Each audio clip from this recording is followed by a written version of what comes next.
ਨੂੰ ਸਪਾਂਸਰ ਕਰਦੇ ਨੇ ਖਾਲਸਾ ਇੰਸ਼ੋਰੈਂਸ ਏਜੰਸੀ ਵਾਲੇ, ਜਿਨ੍ਹਾਂ ਦੇ ਕੋਲੋਂ ਤੁਸੀਂ ਹਰ ਇੱਕ ਤਰੀਕੇ ਦੀ ਇੰਸ਼ੋਰੈਂਸ ਕਰਵਾ ਸਕਦੇ ਹੋ।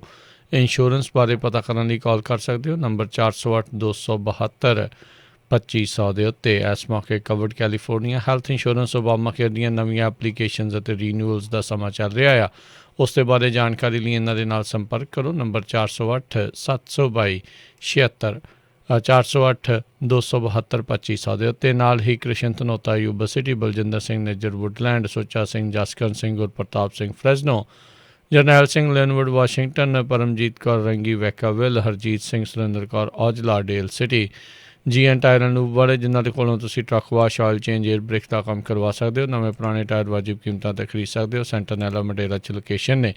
ਕਾਲ ਕਰ ਸਕਦੇ ਹੋ Nimma Sahota 209 270 0113। West Coast truck driving school Fresno ਵਾਲੇ, ਜਿਹੜੇ ਕਿ ਤੁਹਾਨੂੰ ਟਰੱਕ ਦਾ ਲਾਇਸੈਂਸ ਵਧੀਆ ਸਿਖਲਾਈ ਦੇ ਕੇ ਘੱਟ ਸਮੇਂ ਦੇ ਵਿੱਚ ਲੈਣ ਸਹਾਇਤਾ ਕਰਦੇ ਨੇ। ਕਾਲ ਅਜੀਤ ਅਟਵਾਲ 559 374 45 41 ਦੇ ਉੱਤੇ। ਇਹਨਾਂ ਸਾਰਿਆਂ ਦਾ ਅਸੀਂ ਧੰਨਵਾਦ ਕਰਦੇ ਹਾਂ। ਜੇਕਰ ਤੁਸੀਂ ਜਾਂ ਕੋਈ ਹੋਰ ਕਾਰੋਬਾਰ ਇਸ ਪ੍ਰੋਗਰਾਮ ਨੂੰ ਸਪਾਂਸਰ ਕਰਨਾ ਚਾਹੁੰਦੇ ਹੋ, ਸੰਪਰਕ ਕਰ ਸਕਦੇ ਹੋ ਨੰਬਰ 408 722 76 98 ਦੇ ਉੱਤੇ।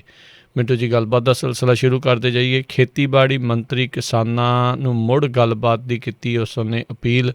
ਕਿਸਾਨਾਂ ਨੂੰ ਖੇਤੀ ਕਾਨੂੰਨ ਸਮਝਾਉਣ ਦੇ ਲਈ ਪ੍ਰੈਸ ਕਾਨਫਰੰਸਾਂ ਅਤੇ ਚੌਪਲਾਂ ਦਾ ਆਯੋਜਨ ਕਰੇਗੀ, ਕਹਿੰਦੇ ਭਾਜਪਾ। ਹਾਂਜੀ, ਚੌਪਲਾਂ ਨਹੀਂ, ਚੌਪਾਲਾਂ। ਚੌਪਾਲ ਕਹਿ ਦਿੰਦੇ, ਜਿਵੇਂ ਆਪਾਂ ਬੈਠਕ ਆਖ ਦਿੰਦੇ ਹਾਂ, ਜਿਵੇਂ ਆਪਣੇ ਬੰਦੇ ਬਹਿ ਜਾਣ ਤੇ ਆਪਾਂ ਆਖ ਦਿੰਦੇ ਕਿ ਫਲਾਣੇ ਨੇ ਬੈਠਕ ਕਰ ਲਈ ਆ ਮਿਲ ਕੇ, ਤੇ ਇਸੇ ਤਰ੍ਹਾਂ ਹੀ ਆ ਚਰਚਾ ਕਰਨ ਵਾਸਤੇ ਇਹ ਚੌਪਾਲ ਕਹਿ ਦਿੰਦੇ ਆ।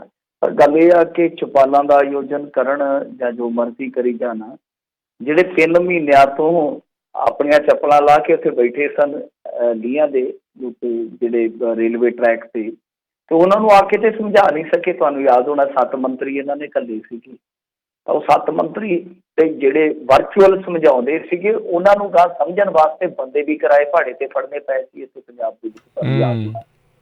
ਮਤਲਬ ਇਹ ਆ ਕਿ ਉਹ ਤੇ ਸਮਝੇ ਨਹੀਂ ਪੰਜਾਬ ਵਾਲੇ ਤਾਂ ਇਹਨਾਂ ਤੋਂ। ਫਿਰ ਇਸ ਤੋਂ ਇਲਾਵਾ ਨਾ ਹਰਿਆਣੇ ਨੂੰ ਸਮਝਾ ਸਕੇ, ਹਰਿਆਣਾ ਵੀ ਤੇ ਹੋ ਤੁਰਿਆ ਨਾ ਉੱਧਰ ਨਾਲ ਹੀ, ਨਾ ਹਰਿਆਣੇ ਨੂੰ ਸਮਝਾ ਪਾਏ, ਨਾ ਪੰਜਾਬ ਨੂੰ ਸਮਝਾ ਪਾਏ। ਹਰਿਆਣੇ ਦੇ ਵਿੱਚ ਤੇ ਸਰਕਾਰ ਵੀ ਇਹਨਾਂ ਦੀ ਆਪਣੀ, ਹੁਣ ਸਮਝਾਉਣ ਕਿਹਨੂੰ ਜਾ ਰਹੇ, ਸਮਝ ਤੋਂ ਪਰੇ ਦੀ ਗੱਲ ਹੈ। ਪਰ ਇਹਨਾਂ ਨੇ ਲੰਮਾ ਚੌੜਾ ਪ੍ਰੋਗਰਾਮ ਦੇ ਦਿੱਤਾ। ਇੱਕ ਤੇ ਹੈ ਕਿ ਸਾਰੇ ਜ਼ਿਲ੍ਹੇ, ਤਕਰੀਬਨ 700 ਜ਼ਿਲ੍ਹਾ ਹੈ ਜਿਹੜਾ ਇੰਡੀਆ ਦੇ ਵਿੱਚ, ਸਾਰਿਆਂ ਦੇ ਵਿੱਚ ਹੀ ਸਮਝਾਉਣ ਦਾ ਕੰਮ ਕਰਨਗੇ। ਮਤਲਬ ਕਿ PC ਵੀ ਕੀਤੀ ਜਾਊਗੀ ਹਰੇਕ ਜ਼ਿਲ੍ਹੇ ਦੇ ਵਿੱਚ, ਤੇ ਪਲੱਸ ਨਾਲ ਬੈਠਕ ਵੀ, ਮਤਲਬ ਕਿ ਫਾਇਦੇ ਗਿਣਾਏ ਜਾਣਗੇ ਕਿ ਦੇਖੋ ਮਿੱਤਰੋ, ਤੁਹਾਡੇ ਫਾਇਦੇ ਵਾਸਤੇ ਅਸੀਂ ਇਹ ਜਾਦੂ ਦੀ ਪੁੜੀ ਲਿਆਂਦੀ ਹੈ, ਖਾਓ ਤੇ ਆਪਣੇ ਦੁੱਖ ਮਿਟਾਓ। ਹੁਣ ਕੌਣ ਛਕਦਾ, ਕੌਣ ਛੱਡਦਾ, ਇਹ ਬਾਅਦ ਦੀ ਗੱਲ ਆ। ਖੈਰ, ਜੋ ਮਰਜ਼ੀ ਕਰੀ ਜਾਣ, ਜਿਨ੍ਹਾਂ ਨੇ ਸਮਝਣਾ ਉਹ ਸਮਝ ਚੁੱਕੇ ਆ ਕਿ ਸਮਝ ਕੇ ਸਾਨੂੰ ਜੋ ਸਮਝ ਆਈ ਆ ਅਸਲ ਦੇ ਵਿੱਚ ਇਹਦੇ 'ਚ ਬਹੁਤ ਵੱਡੀ ਸਮਝ ਆ। ਤੇ ਜਿਨ੍ਹਾਂ ਨੇ ਨਹੀਂ ਸਮਝਣਾ ਉਹਨਾਂ ਨੇ ਤੇ ਆਖੇ ਹੀ ਜਾਣਾ। ਉਹ ਤੇ ਨੋਟਬੰਦੀ ਨੂੰ ਵੀ ਕਹੀ ਜਾਂਦੇ ਸੀਗੇ ਕਿ ਬੱਲੇ ਬੱਲੇ ਬੱਲੇ, ਪ੍ਰਧਾਨ ਮੰਤਰੀ ਨੇ ਜੋ ਬਈ ਤੀਰ ਮਾਰਿਆ ਇਹ ਨਾ ਅੱਜ ਤੱਕ ਵੱਜਾ ਤੇ ਨਾ ਗਾਂ ਵੱਜਣਾ। ਉਹ ਤੇ GST ਬਾਰੇ ਵੀ ਕਹੀ ਜਾਂਦੇ ਸੀ। ਉਹ ਤੇ ਹਰ ਇੱਕ ਮੁੱਦੇ ਤੇ ਕਹੀ ਜਾਂਦੇ। ਉਹ ਤੇ ਜਿਹੜੀ GDP ਗਈ ਚੱਲੀ ਆ -23 ਦੇ ਵਿੱਚ, ਉਹ ਕਹਿੰਦੇ ਕੋਈ ਗੱਲ ਨਹੀਂ ਹੈ ਜੀ, ਮਾਈਨਸ ਦੇ ਵਿੱਚ ਜਿਹੜੀ ਗਈ ਚੱਲੀ ਆ GDP, ਉਹ ਕੋਈ ਚੱਕਰ ਨਹੀਂ ਹੈਗਾ, ਮੋਦੀ ਜੀ ਹੈਗੇ ਆ, ਕੋਈ ਗੱਲ ਨਹੀਂ, ਇਹ +23 ਤੱਕ ਵੀ ਲੈ ਆਉਣਗੇ। ਉਹਨਾਂ ਨੂੰ ਤਾਂ ਯਕੀਨ ਹੈ ਹੀ ਹੈ। ਪਰ ਜਿਨ੍ਹਾਂ ਨੇ ਨਹੀਂ ਸਮਝਣਾ ਉਹਨਾਂ ਨੇ ਨਹੀਂ ਸਮਝਣਾ। ਵੈਸੇ ਜੇ ਸਮਝਾਉਣਾ ਹੋਵੇ ਤੇ ਪਲੇਟਫਾਰਮ ਛੋਟਾ, ਸਾਰੇ ਦੇਸ਼ ਦਾ ਕਿਸਾਨ ਚਲੋ ਨਹੀਂ ਆਇਆ, ਪਰ ਬਹੁਤ ਤਾਦਾਦ ਉਹਨਾਂ ਦੀ ਹੈਗੀ ਆ ਨਾ ਕਿਸਾਨਾਂ ਦੀ, ਜਿਹੜੇ ਖੇਤੀਬਾੜੀ ਕਰਦੇ ਆ, ਜਿਹੜੇ ਇਹਨਾਂ ਦੇ ਘਰਾਂ ਦੀਆਂ ਬਰੂਆਂ ਤੇ ਆ ਕੇ ਬੈਠੇ, ਉਹਨਾਂ ਨੂੰ ਸਮਝਾ ਦੇਣ ਕਿ ਜਾਓ ਭਾਈ ਘਰ ਨੂੰ। ਮਤਲਬ ਕਿ ਜਿਹੜੇ ਕਿਸਾਨ ਇਹਨਾਂ ਦੇ ਕੋਲ ਆਏ ਆ ਉਹ ਤੇ ਇਹਨਾਂ ਨੂੰ ਸਮਝਾਈ ਜਾਂਦੇ ਆ ਕਿ ਤੁਸੀਂ ਸਮਝੋ, ਇਹ ਸਮਝੋ। ਇਹ ਕਹਿੰਦੇ ਕਿ ਨਹੀਂ, ਅਸੀਂ ਪੂਰੇ ਦੇਸ਼ ਦੇ ਕਿਸਾਨ ਨੂੰ ਸਮਝਾਉਣਾ। ਵੈਸੇ ਇਹਨਾਂ ਨੇ ਯਾਨੀ ਖੇਤੀਬਾੜੀ ਮੰਤਰੀ ਨਰਿੰਦਰ ਸਿੰਘ ਤੋਮਰ ਹੋਰਾਂ ਨੇ ਅੱਜ ਫੇਰ ਗੱਲਬਾਤ ਜਿਹੜੀ ਹੈ ਉਹ ਤੋੜਨ ਦੀ ਅਪੀਲ ਕੀਤੀ ਹੈ ਕਿ ਗੱਲਬਾਤ ਜਿਹੜੀ ਤੋੜੀ ਜਾਵੇ। ਨਾਲ ਉਹਨਾਂ ਨੇ ਕਿਹਾ ਕਿ ਦੇਖੋ, ਇਹ ਕਿਸਾਨਾਂ ਦੀ ਜ਼ਿੰਦਗੀ ਬਦਲਣ ਲਈ ਹੀ ਖੇਤੀ ਕਾਨੂੰਨ ਲਿਆਂਦੇ ਆ। ਵੈਸੇ ਆਪ ਹੀ ਉਹ ਮੰਨਦੇ ਪਏ ਕਿ ਟ੍ਰੇਡ ਐਂਡ ਕਮਰਸ ਵਾਸਤੇ ਆ, ਪਰ ਆਪ ਹੀ ਕਹਿੰਦੇ ਆ ਕਿ ਇਹ ਕਿਸਾਨਾਂ ਦੀ ਜ਼ਿੰਦਗੀ ਬਦਲ ਦੇਣਗੇ। ਸੋ ਟ੍ਰੇਡ ਤੇ ਕਮਰਸ ਇਹ ਹੁਣ ਕਿਸਾਨ ਦੇ ਵੱਸ ਦੀ ਤਾਂ ਗੱਲ ਹੈ ਨਹੀਂ, 2-4 ਕਿੱਲੇ ਵਾਲਾ ਤਾਂ ਕੀ ਟ੍ਰੇਡ ਕਰੂਗਾ। ਖੈਰ, ਨਾਲ ਕਹਿੰਦੇ ਆ ਕਿ ਕਿਸੇ ਵੀ ਹਾਲਤ 'ਚ ਇਹ ਤਿੰਨੇ ਕਾਨੂੰਨ ਜਿਹੜੇ ਵਾਪਸ ਨਹੀਂ ਦੇਵੇਗੀ ਕੇਂਦਰ ਸਰਕਾਰ, ਸਾਫ਼ ਹੀ ਕਰਦੇ ਆ। ਪਰ ਇੱਕ ਚੀਜ਼ ਜਿਹੜੀ ਆ ਉਹ ਵੀ ਚੁੱਕਦੇ ਆ ਵਿੱਚ, ਜਿਵੇਂ ਤੁਹਾਨੂੰ ਪਤਾ ਹੀ ਆ, ਉਹ ਏਕਤਾ ਉਗਰਾਹਾਂ ਵਾਲੇ ਪ੍ਰੋਗਰਾਮ ਦੇ ਵਿੱਚ ਜਿਸ ਤਰੀਕੇ ਦੇ ਨਾਲ ਪੋਸਟਰ ਜਾਂ ਉਹ ਜਿਹੜੇ ਐਕਟਿਵਿਸਟ ਹਿਰਾਸਤ ਦੇ ਵਿੱਚ ਨੇ, ਪੁਲਿਸ ਕਸਟਡੀ ਦੇ ਵਿੱਚ ਨੇ, ਉਹਨਾਂ ਦੀਆਂ ਤਸਵੀਰਾਂ ਲਹਿਰਾਈਆਂ ਗਈਆਂ। ਉਹਦੇ ਤੇ ਵੀ ਕਹਿੰਦੇ ਆ ਕਿ ਕੁਛ ਅਸਮਾਜਿਕ ਤੱਤ ਆ ਜਿਹੜੇ, ਗੈਰ ਸਮਾਜਿਕ ਤੱਤ ਆ ਜਿਹੜੇ, ਉਹ ਕਿਸਾਨ ਅੰਦੋਲਨ ਦਾ ਮਾਹੌਲ ਵਿਗਾੜਨ ਦਾ ਯਤਨ ਕਰ ਰਹੇ ਆ। ਮੇਰੀ ਕਿਸਾਨ ਵੀਰਾਂ ਨੂੰ ਬੇਨਤੀ ਹੈ ਕਿ ਉਹ ਥੋੜ੍ਹੇ ਜਿਹੇ ਚੁਕੰਨੇ ਰਹਿਣ ਤੇ ਇਹੋ ਜਿਹੇ ਜਿਹੜੇ ਗੈਰ ਸਮਾਜੀ ਤੱਤ ਆ ਉਹਨਾਂ ਨੂੰ ਆਪਣਾ ਮੰਚ ਜਿਹੜਾ ਆ ਉਹ ਵਰਤਣ ਦੀ ਇਜਾਜ਼ਤ ਬਣਾ ਦੇ। ਵੈਸੇ ਇਸ ਮੁੱਦੇ ਤੇ ਅੱਜ ਪੀਯੂਸ਼ ਗੋਇਲ ਜਿਹੜੇ ਕਿ ਰੇਲ ਮੰਤਰੀ ਆ, ਹਾਲਾਂਕਿ ਆਪਾਂ ਕਹਿ ਰਹੇ ਸੀਗੇ ਕਿ ਰੇਲ ਮੰਤਰੀ ਦਾ ਕੀ ਖੇਲ ਹੈ, ਤੇ ਪਤਾ ਲੱਗਿਆ ਕਿ ਇਹ ਫੂਡ ਐਂਡ ਸਪਲਾਈ ਮੰਤਰੀ ਵੀ ਹੈ ਨਾਲ, ਇਹਨਾਂ ਦੇ ਕੋਲ ਮਹਿਕਮਾ ਹੈ। ਉਹ ਅੱਜ ਪਤਾ ਲੱਗਿਆ ਮੈਨੂੰ, ਵੈਸੇ ਉਹਦੇ ਲਈ ਮਾਫੀ। ਤਾਂ ਖੈਰ ਇਹਨਾਂ ਨੇ ਵੀ ਕਿਹਾ ਹੈ, ਕਹਿੰਦੇ ਆ ਕਿ ਸ਼ਾਇਦ ਕਿਸਾਨਾਂ ਦੇ ਨਾਮ ਤੇ ਹੁਣ ਅੱਡ ਹੀ ਵਾਮਪੰਥੀ ਮਾਓਵਾਦੀ ਏਜੰਡਾ ਚਲਾਉਣ ਦੀ ਕੋਸ਼ਿਸ਼ ਹੋ ਰਹੀ ਹੈ। ਤੇ ਨਾਲ ਉਹਨਾਂ ਨੇ ਸਵਾਲ ਕੀਤਾ ਵਾ ਕਿ ਆਖਰ ਕਿਸਾਨਾਂ ਦੇ ਮੁੱਦੇ ਤੇ ਸ਼ਰਜੀਲ ਇਮਾਮ ਦਾ ਕੀ ਲੈਣਾ ਦੇਣਾ, ਮਤਲਬ ਕਿ ਉਹਦੀ ਰਿਹਾਈ ਕਿਉਂ ਮੰਗੀ ਜਾ ਰਹੀ ਹੈ। ਸੋ ਇਹ ਸਵਾਲ ਹੈ। ਵੈਸੇ ਆਪਾਂ ਕੱਲ੍ਹ ਹੀ ਇਹ ਸਵਾਲ ਚੁੱਕਿਆ ਸੀਗਾ ਕਿ ਇਹਨਾਂ ਵਾਸਤੇ ਇਹ ਚੀਜ਼ਾਂ ਜਿਹੜੀਆਂ ਨੇ ਉਹ ਇੱਕ ਤਰ੍ਹਾਂ ਨਾਲ ਕਹਿ ਲਓ ਕਿ ਵਰਦਾਨ ਸਿੱਧ ਹੋਣਗੀਆਂ। ਬੇਸ਼ੱਕ ਜਿੰਨੀਆਂ ਮਰਜ਼ੀ ਤਰਕ ਦਲੀਲਾਂ ਦਿੱਤੀਆਂ ਜਾਣ, ਤਾਂ ਇਹਨਾਂ ਨੇ ਉਸ ਚੀਜ਼ ਨੂੰ ਵਰਤਣਾ ਸ਼ੁਰੂ ਕਰ ਦਿੱਤਾ ਵਾ ਬਹੁਤ ਵੱਡੇ ਪੱਧਰ ਤੇ। ਅੱਜ ਮੀਡੀਆ 'ਚ ਵੀ ਇਹ ਮੁੱਦਾ ਛਾਇਆ ਰਿਹਾ। ਖੈਰ ਮੀਡੀਆ ਤੋਂ ਚੇਤਾ ਹੈ, ਇੰਟਰਨੈਸ਼ਨਲ ਮੀਡੀਆ ਦੇ ਵਿੱਚ ਅੱਜ ਦਿਖ ਰਹੇ ਸੀਗੇ ਕੁਝ ਸੁਰਖੀਆਂ, ਉਹ ਜ਼ਰੂਰ ਤੁਹਾਡੇ ਨਾਲ ਸਾਂਝੀਆਂ ਕਰਨੀਆਂ ਚਾਹਾਂਗਾ। ਬਲੂਮਬਰਗ ਲਿਖਦਾ, ਕਹਿੰਦਾ ਕਿਸਾਨ ਪ੍ਰਦਰਸ਼ਨ ਦੇ ਨਾਲ ਬਹੁਤ ਵੱਡਾ ਸਮਰਥਨ ਜੁੜ ਗਿਆ ਮੋਦੀ ਭਾਰੀ ਦਬਾਅ ਦੇ। ਇਹ ਬਲੂਮਬਰਗ ਦੀ ਸੁਰਖੀ ਸੀਗੀ। ਇਸ ਤੋਂ ਇਲਾਵਾ ਵਾਲ ਸਟਰੀਟ ਜਰਨਲ ਲਿਖਦਾ, ਕਹਿੰਦਾ ਕਿ ਮੋਦੀ ਦੀ ਇਕੋਨਮੀ ਦੇ ਵਿੱਚ ਜੋ ਸੁਧਾਰ ਦੀ ਕੋਸ਼ਿਸ਼ ਕੀਤੀ ਉਸ ਨੂੰ ਕਿਸਾਨਾਂ ਨੇ ਸਖਤ ਚੁਣੌਤੀ ਦੇ ਦਿੱਤੀ ਆ। ਤੇ ਨਾਲ ਗਾਰਡੀਅਨ ਲਿਖਦਾ ਕਿ ਕੀ ਮੋਦੀ ਨੂੰ ਭਾਰਤੀ ਕਿਸਾਨਾਂ ਵਿੱਚ ਆਪਣੀ ਬਰਾਬਰੀ ਦਾ ਕੋਈ ਮਿਲ ਗਿਆ। ਬਹੁਤ ਵੱਡੀ ਸੁਰਖੀ ਹੈ ਉਹਨਾਂ ਦੀ ਗਾਰਡੀਅਨ ਦੀ। ਮਤਲਬ ਕਿਸਾਨਾਂ ਦੇ ਰੂਪ ਦੇ ਵਿੱਚ ਕਿ ਮੋਦੀ ਨੂੰ ਉਹਨਾਂ ਦੀ ਬਰਾਬਰ ਦਾ ਟੱਕਰ ਵਾਲਾ ਕੋਈ ਲੱਗਦਾ ਤੇ ਇਹੋ ਹੀ ਆ ਕਿ ਹੁਣ ਤੈਨੂੰ ਟੱਕਰਾਂਗੇ ਸੱਜਰੇ ਸ਼ਰੀਕ ਤੇਰੇ ਬਣ ਕੇ, ਜਿਸ ਤਰ੍ਹਾਂ ਗਾਣਾ ਸੀਗਾ। ਤਾਂ ਵਾਸ਼ਿੰਗਟਨ ਪੋਸਟ ਦੀ ਵੀ ਸੁਰਖੀ ਹੈ, ਕਹਿੰਦੇ ਪ੍ਰਦਰਸ਼ਨਕਾਰੀ ਕਿਸਾਨ ਭਾਰਤ ਨੂੰ ਇੱਕ ਸਬਕ ਦੇ ਰਹੇ ਆ। ਤਾਂ ਤੁਸੀਂ ਦੇਖ ਸਕਦੇ ਹੋ ਕਿ ਇੱਥੋਂ ਦਾ ਮੀਡੀਆ ਕੀ ਲੱਭ ਰਿਹਾ ਤੇ ਉੱਥੋਂ ਦਾ ਮੀਡੀਆ ਜਿਹੜਾ ਵਾ ਉਹ ਕੀ ਲੱਭ ਰਿਹਾ। ਖੈਰ ਕੁਝ ਹੋਰ ਸੁਰਖੀਆਂ ਨੇ, ਉਹ ਵੀ ਮੈਂ ਤੁਹਾਡੇ ਨਾਲ ਇਸ ਖਬਰ ਦੇ ਵਿੱਚ ਸਾਂਝਾ ਕਰ ਦੇਣਾ। ਇਹ ਆ ਕਿ ਖੱਟੜ ਸਰਕਾਰ ਨੂੰ ਦੁਸ਼ਯੰਤ ਚੌਟਾਲਾ ਦੀ ਚੇਤਾਵਨੀ ਆਈ ਹੈ। ਦੁਸ਼ਯੰਤ ਚੌਟਾਲਾ ਤੁਹਾਨੂੰ ਪਤਾ ਹੀ ਹੈ ਡਿਪਟੀ ਸੀਐਮ ਹੈ। ਉਹ ਕਹਿੰਦਾ ਕਿ ਕਿਸਾਨਾਂ ਨੂੰ MSP ਨਹੀਂ ਦਬਾ ਸਕਿਆ ਤਾਂ ਅਸਤੀਫਾ ਦੇ ਦਿਆਂਗਾ ਨਾਲ ਦੀ ਨਾਲ। ਮਤਲਬ ਕਿ ਜਿਵੇਂ ਹੀ MSP ਦੇਣੀ ਬੰਦ ਕਰੋਗੇ ਮੈਂ ਅਸਤੀਫਾ ਦੇ ਦੂੰਗਾ। ਤਾਂ MSP ਤਾਂ ਕੋਈ ਇਹ ਹੈ ਨਹੀਂ ਕਿ ਕੋਈ ਮਹੀਨੇ 2 ਮਹੀਨੇ ਦੀ ਖੇਡ ਹੈ ਜਿਹੜੀ ਤੁਸੀਂ ਟਪਾ ਲਓਗੇ। ਇਹ ਤੇ ਸਦੀ ਵੀ ਅਨੰਤ ਕਾਲ ਤੱਕ ਭਾਲ ਰਿਹਾ ਹੈ ਕਿਸਾਨ। ਤਾਂ ਕੀ ਉਦੋਂ ਤੱਕ ਤੁਸੀਂ ਡਿਪਟੀ CM ਬਣੇ ਰਹੋਗੇ? ਇਹ ਬਹੁਤ ਵੱਡਾ ਸਵਾਲ ਹੈ। ਇੱਧਰ ਭਾਰਤੀ ਜਨਤਾ ਪਾਰਟੀ ਦੇ ਆਗੂ ਹਰਜੀਤ ਗਰੇਵਾਲ, ਉਹਨਾਂ ਦਾ ਅੱਜ ਵੀ ਬਿਆਨ, ਉਹ ਕਹਿੰਦੇ ਆ ਕਿ ਕੇਂਦਰ ਸਰਕਾਰ ਤਿੰਨੋਂ ਕਾਨੂੰਨ ਵਾਪਸ ਨਹੀਂ ਲੈ ਗਈ। ਵੈਸੇ ਉਹਨਾਂ ਨੇ ਇੱਕ ਇੰਟਰਵਿਊ ਦੇ ਵਿੱਚ ਹੋਰ ਵੀ ਕੁਝ ਕਿਹਾ, ਸ਼ਾਇਦ ਕਹਿ ਰਹੇ ਸੀ ਕਿ ਬਹੁਤ ਇੱਜ਼ਤ ਕਰ ਲਈ ਹੈ ਕਿਸਾਨਾਂ ਦੀ, ਤਾਂ ਹੁਣ ਇਹ ਕਾਨੂੰਨ ਵਾਪਸ ਨਹੀਂ ਹੋਣਗੇ, ਤੁਸੀਂ ਜਾਓ ਆਪਣੇ ਘਰਾਂ ਨੂੰ। ਉਹਨਾਂ ਦਾ ਬਿਆਨ ਕਾਫੀ ਜ਼ਿਆਦਾ ਟਰੋਲਿੰਗ ਦੇ ਵਿੱਚ ਹੈ ਇਸ ਵੇਲੇ। ਇਸ ਤੋਂ ਇਲਾਵਾ ਜੇ ਦੇਖੀਏ ਤਾਂ 50,000 ਦੇ ਕਰੀਬ ਦੱਸਦੇ ਆ ਕਿ ਕਿਸਾਨ ਇੱਥੋਂ ਹੋਰ ਤੁਰੇ ਆ। ਅੰਮ੍ਰਿਤਸਰ ਏਰੀਏ ਦੇ ਵਿੱਚੋਂ, ਮਾਝੇ ਏਰੀਏ ਦੇ ਵਿੱਚੋਂ 11,000 ਟਰੈਕਟਰ ਟਰਾਲੀਆਂ ਰਵਾਨਾ ਹੋਈਆਂ ਅੱਜ ਸਵੇਰੇ। ਇਸ ਤੋਂ ਇਲਾਵਾ ਰਾਕੇਸ਼ ਟਕੈਤ ਜਿਹੜੇ ਆ ਬਹੁਤ ਵੱਡੇ ਆਗੂ, ਕਹਿੰਦੇ ਕਿ ਸਰਕਾਰ ਖੇਤੀ ਕਾਨੂੰਨ ਵਾਪਸ ਲਵੇ ਤਾਂ ਹੀ ਅਸੀਂ ਘਰੇ ਜਾਵਾਂਗੇ। ਇਸ ਤੋਂ ਇਲਾਵਾ ਸਿੰਘੂ ਬਾਰਡਰ ਤੇ ਕੁਝ ਪੁਲਿਸ ਅਧਿਕਾਰੀਆਂ ਨੂੰ ਕਰੋਨਾ ਹੋਣ ਦੀ ਵੀ ਖਬਰ ਆ। UP ਗੇਟ ਤੇ ਕਿਸਾਨਾਂ ਨੇ ਦਿੱਲੀ ਵੱਲ ਕੂਚ ਕਰ ਲਿਆ ਅੱਜ। ਇਸ ਕਰਕੇ NH9 ਸੀਗਾ ਜਿਹੜਾ ਉਹਦਾ ਪਾਸ ਹੈ ਗਾਜੀਪੁਰ ਦੇ ਵਿੱਚ, ਉੱਥੇ ਲੰਬਾ ਮਤਲਬ ਕਿ ਇੱਕ ਜਾਮ ਲੱਗਿਆ। ਇਸ ਤੋਂ ਇਲਾਵਾ ਜੇ ਅੱਗੇ ਗੱਲ ਕਰੀਏ ਤਾਂ ਇੱਕ ਹੋਰ ਤਸਵੀਰ ਸਾਹਮਣੇ ਆਈ। ਸਿੰਘੂ ਬਾਰਡਰ ਤੇ ਮੁਸਲਿਮ ਭਾਈਚਾਰੇ ਨੇ ਕਿਸਾਨੀ ਸੰਘਰਸ਼ ਦੀ ਸਫਲਤਾ ਲਈ ਆ ਕੇ ਉੱਥੇ ਨਮਾਜ਼ ਪੜ੍ਹੀ ਆ। ਇਸ ਤੋਂ ਇਲਾਵਾ ਜੇ ਵੇਖੀਏ ਤਾਂ SGPC ਦਾ ਵੀ ਵੱਡਾ ਫੈਸਲਾ। ਉਹਨਾਂ ਨੇ ਕਿਹਾ ਕਿ ਪੰਜਾਬੀਆਂ ਦਾ ਸਨਮਾਨ ਨਾ ਕਰਨ ਵਾਲੇ ਪ੍ਰਾਈਮ ਮਿਨਿਸਟਰ ਮੋਦੀ ਨੂੰ ਅਸੀਂ ਸ਼ਤਾਬਦੀ ਸਮਾਗਮ ਤੇ ਸੱਦਾ ਨਹੀਂ ਦੇਵਾਂਗੇ। ਇਹ ਵੱਡੀ ਖਬਰ ਹੈ ਵੈਸੇ ਕਿ ਪ੍ਰਧਾਨ ਮੰਤਰੀ ਨੂੰ ਉਹ ਸੱਦਾ ਵੀ ਨਹੀਂ ਦੇਣ ਜਾ ਰਹੇ। ਵੈਸੇ ਇਹਨਾਂ ਦਾ ਤੁਹਾਨੂੰ ਪਤਾ ਹੀ ਹੈ ਕਿ ਹੁਣ ਤੋੜ ਤੜਕ ਜਿਸ ਤਰੀਕੇ ਨਾਲ ਹੋ ਗਿਆ, ਹੁਣ ਇਸੇ ਤਰ੍ਹਾਂ ਦੀਆਂ ਚੀਜ਼ਾਂ ਜਿਹੜੀਆਂ ਉਹ ਵਾਪਰਦੀਆਂ ਸਾਨੂੰ ਨਜ਼ਰ ਆਉਣਗੀਆਂ। ਤਾਂ ਬਹਰਹਾਲ ਇਹ ਕੁਛ ਇਹੋ ਜਿਹੇ ਕਹਿ ਲਓ ਕਿ ਬਿਆਨ ਸੀਗੇ ਜਾਂ ਇਹੋ ਜਿਹੀਆਂ ਸਰਗਰਮੀਆਂ ਸੀ ਜੋ ਕਿਸਾਨ ਸੰਘਰਸ਼ ਦੇ ਨਾਲ ਦਿਨ ਭਰ ਜੁੜ ਕੇ ਅੱਜ ਦੀ ਚਰਚਾ ਦਾ ਵਿਸ਼ਾ ਬਣਿਆ। ਜੀ ਜੀ ਮਿੰਟੂ ਜੀ, ਜਿਸ ਹਿਸਾਬ ਦੇ ਨਾਲ ਮੋਦੀ ਚੱਲ ਰਿਹਾ ਆ, ਕੋਈ ਉਸ ਨੂੰ ਹਿਟਲਰ ਦੇ ਨਾਲ ਜੋੜ ਕੇ ਦੇਖ ਰਿਹਾ ਆ, ਕੀ ਇਹ ਲੱਗ ਨਹੀਂ ਰਿਹਾ ਇਹ ਮਾਓ ਜਾਂ ਸਟਾਲਿਨ ਵਾਲੇ ਪਾਸੇ ਨਹੀਂ ਵੱਧ ਰਿਹਾ ਵੀ ਮੈਂ ਜੋ ਕਹਿਤਾ ਬਸ ਠੀਕ ਹੀ ਠੀਕ ਆ, ਉਸ ਤੋਂ ਬਾਅਦ ਦੇ ਵਿੱਚ ਆਪਾਂ ਸੁਣਨੀ ਨਹੀਂ ਕਿਸੇ ਦੀ?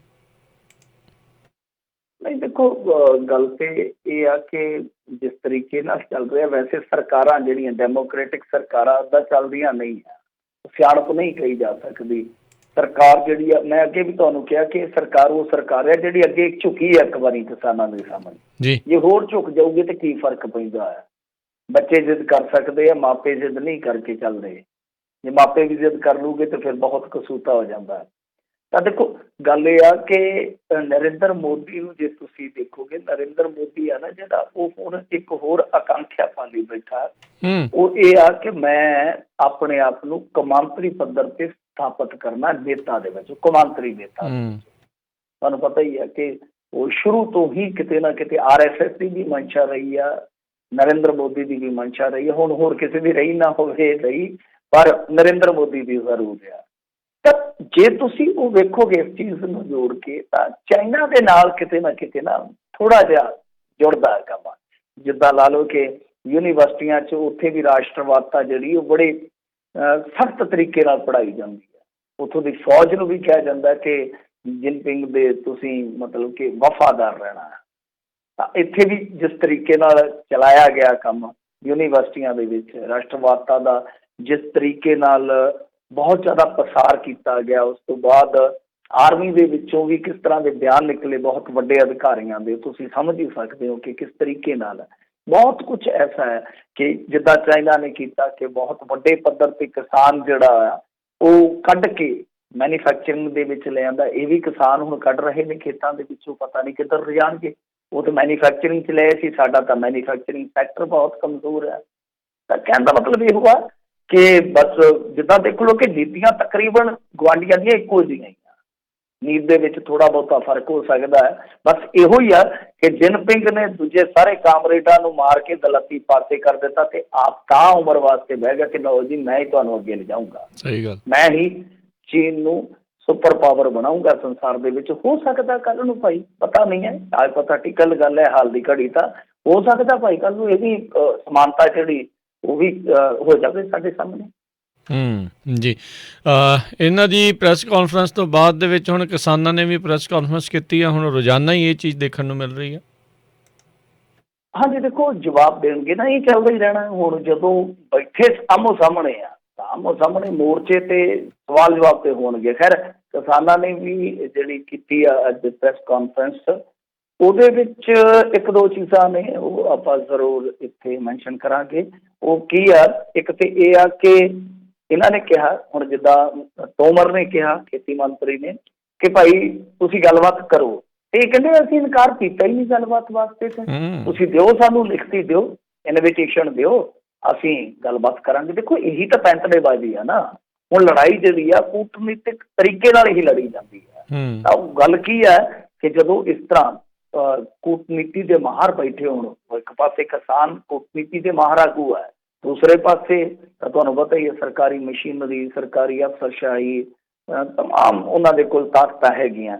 ਤਾਂ ਆਪਸ ਦੇ ਵਿੱਚ ਕੂਟਨੀਤੀ ਜਿਹੜੀ ਆ ਉਹ ਲੜਦੀ ਆ। ਤਾਂ ਉਹਨਾਂ ਨੇ ਕਿਹਾ ਕਿ ਗੱਲਬਾਤ, ਦੇਖੋ ਹੁਣ ਉਹ ਕੀ ਕਰ ਰਹੇ ਆ, ਉਹ ਤੇ ਪਰਸੈਪਸ਼ਨ ਕਰਨ ਵਾਸਤੇ ਜਿਵੇਂ ਚੌਪਾਲ ਹੈ, ਪ੍ਰੈਸ ਕਾਨਫਰੰਸ ਹੈ, ਕਿ ਅਸੀਂ ਆਪਣੇ ਪੱਖ ਦੇ ਲੋਕ ਜਿਹੜੀ ਬਹੁਤ ਆਬਾਦ ਆ ਉਹਨਾਂ ਨੂੰ ਇੱਕ ਪਾਸੇ ਕਰ ਦਈਏ, ਦੂਸਰੇ ਪਾਸੇ ਬਹੁਤ ਘੱਟ ਲੋਕ, ਮਤਲਬ ਕਿ ਜਿੱਦਾਂ ਕਹਿ ਲਓ ਕਿ ਮਾਈਨੋਰਿਟੀ ਇੱਕ ਪਾਸੇ ਰਹਿ ਜਾਵੇ, ਮੈਜੋਰਟੀ ਸਾਡੇ ਹੱਕ 'ਚ ਭੁਗਤਣ ਲੱਗ ਪਵੇ। ਜਦ ਮੈਜੋਰਟੀ ਤੁਹਾਡੇ ਹੱਕ 'ਚ ਹਲਾ ਲਾਲਾ ਕਰ ਦਿੰਦੀ ਆ, ਤੇ ਉੱਥੇ ਕੋਈ ਮਾਈਨੋਰਿਟੀ ਰੋਈ ਵੀ ਜਾਵੇ, ਹਟਕੂਰੇ ਵੀ ਭਰੀ ਜਾਵੇ, ਤੇ ਉਹਨੂੰ ਕੌਣ ਸੁਣੇਗਾ?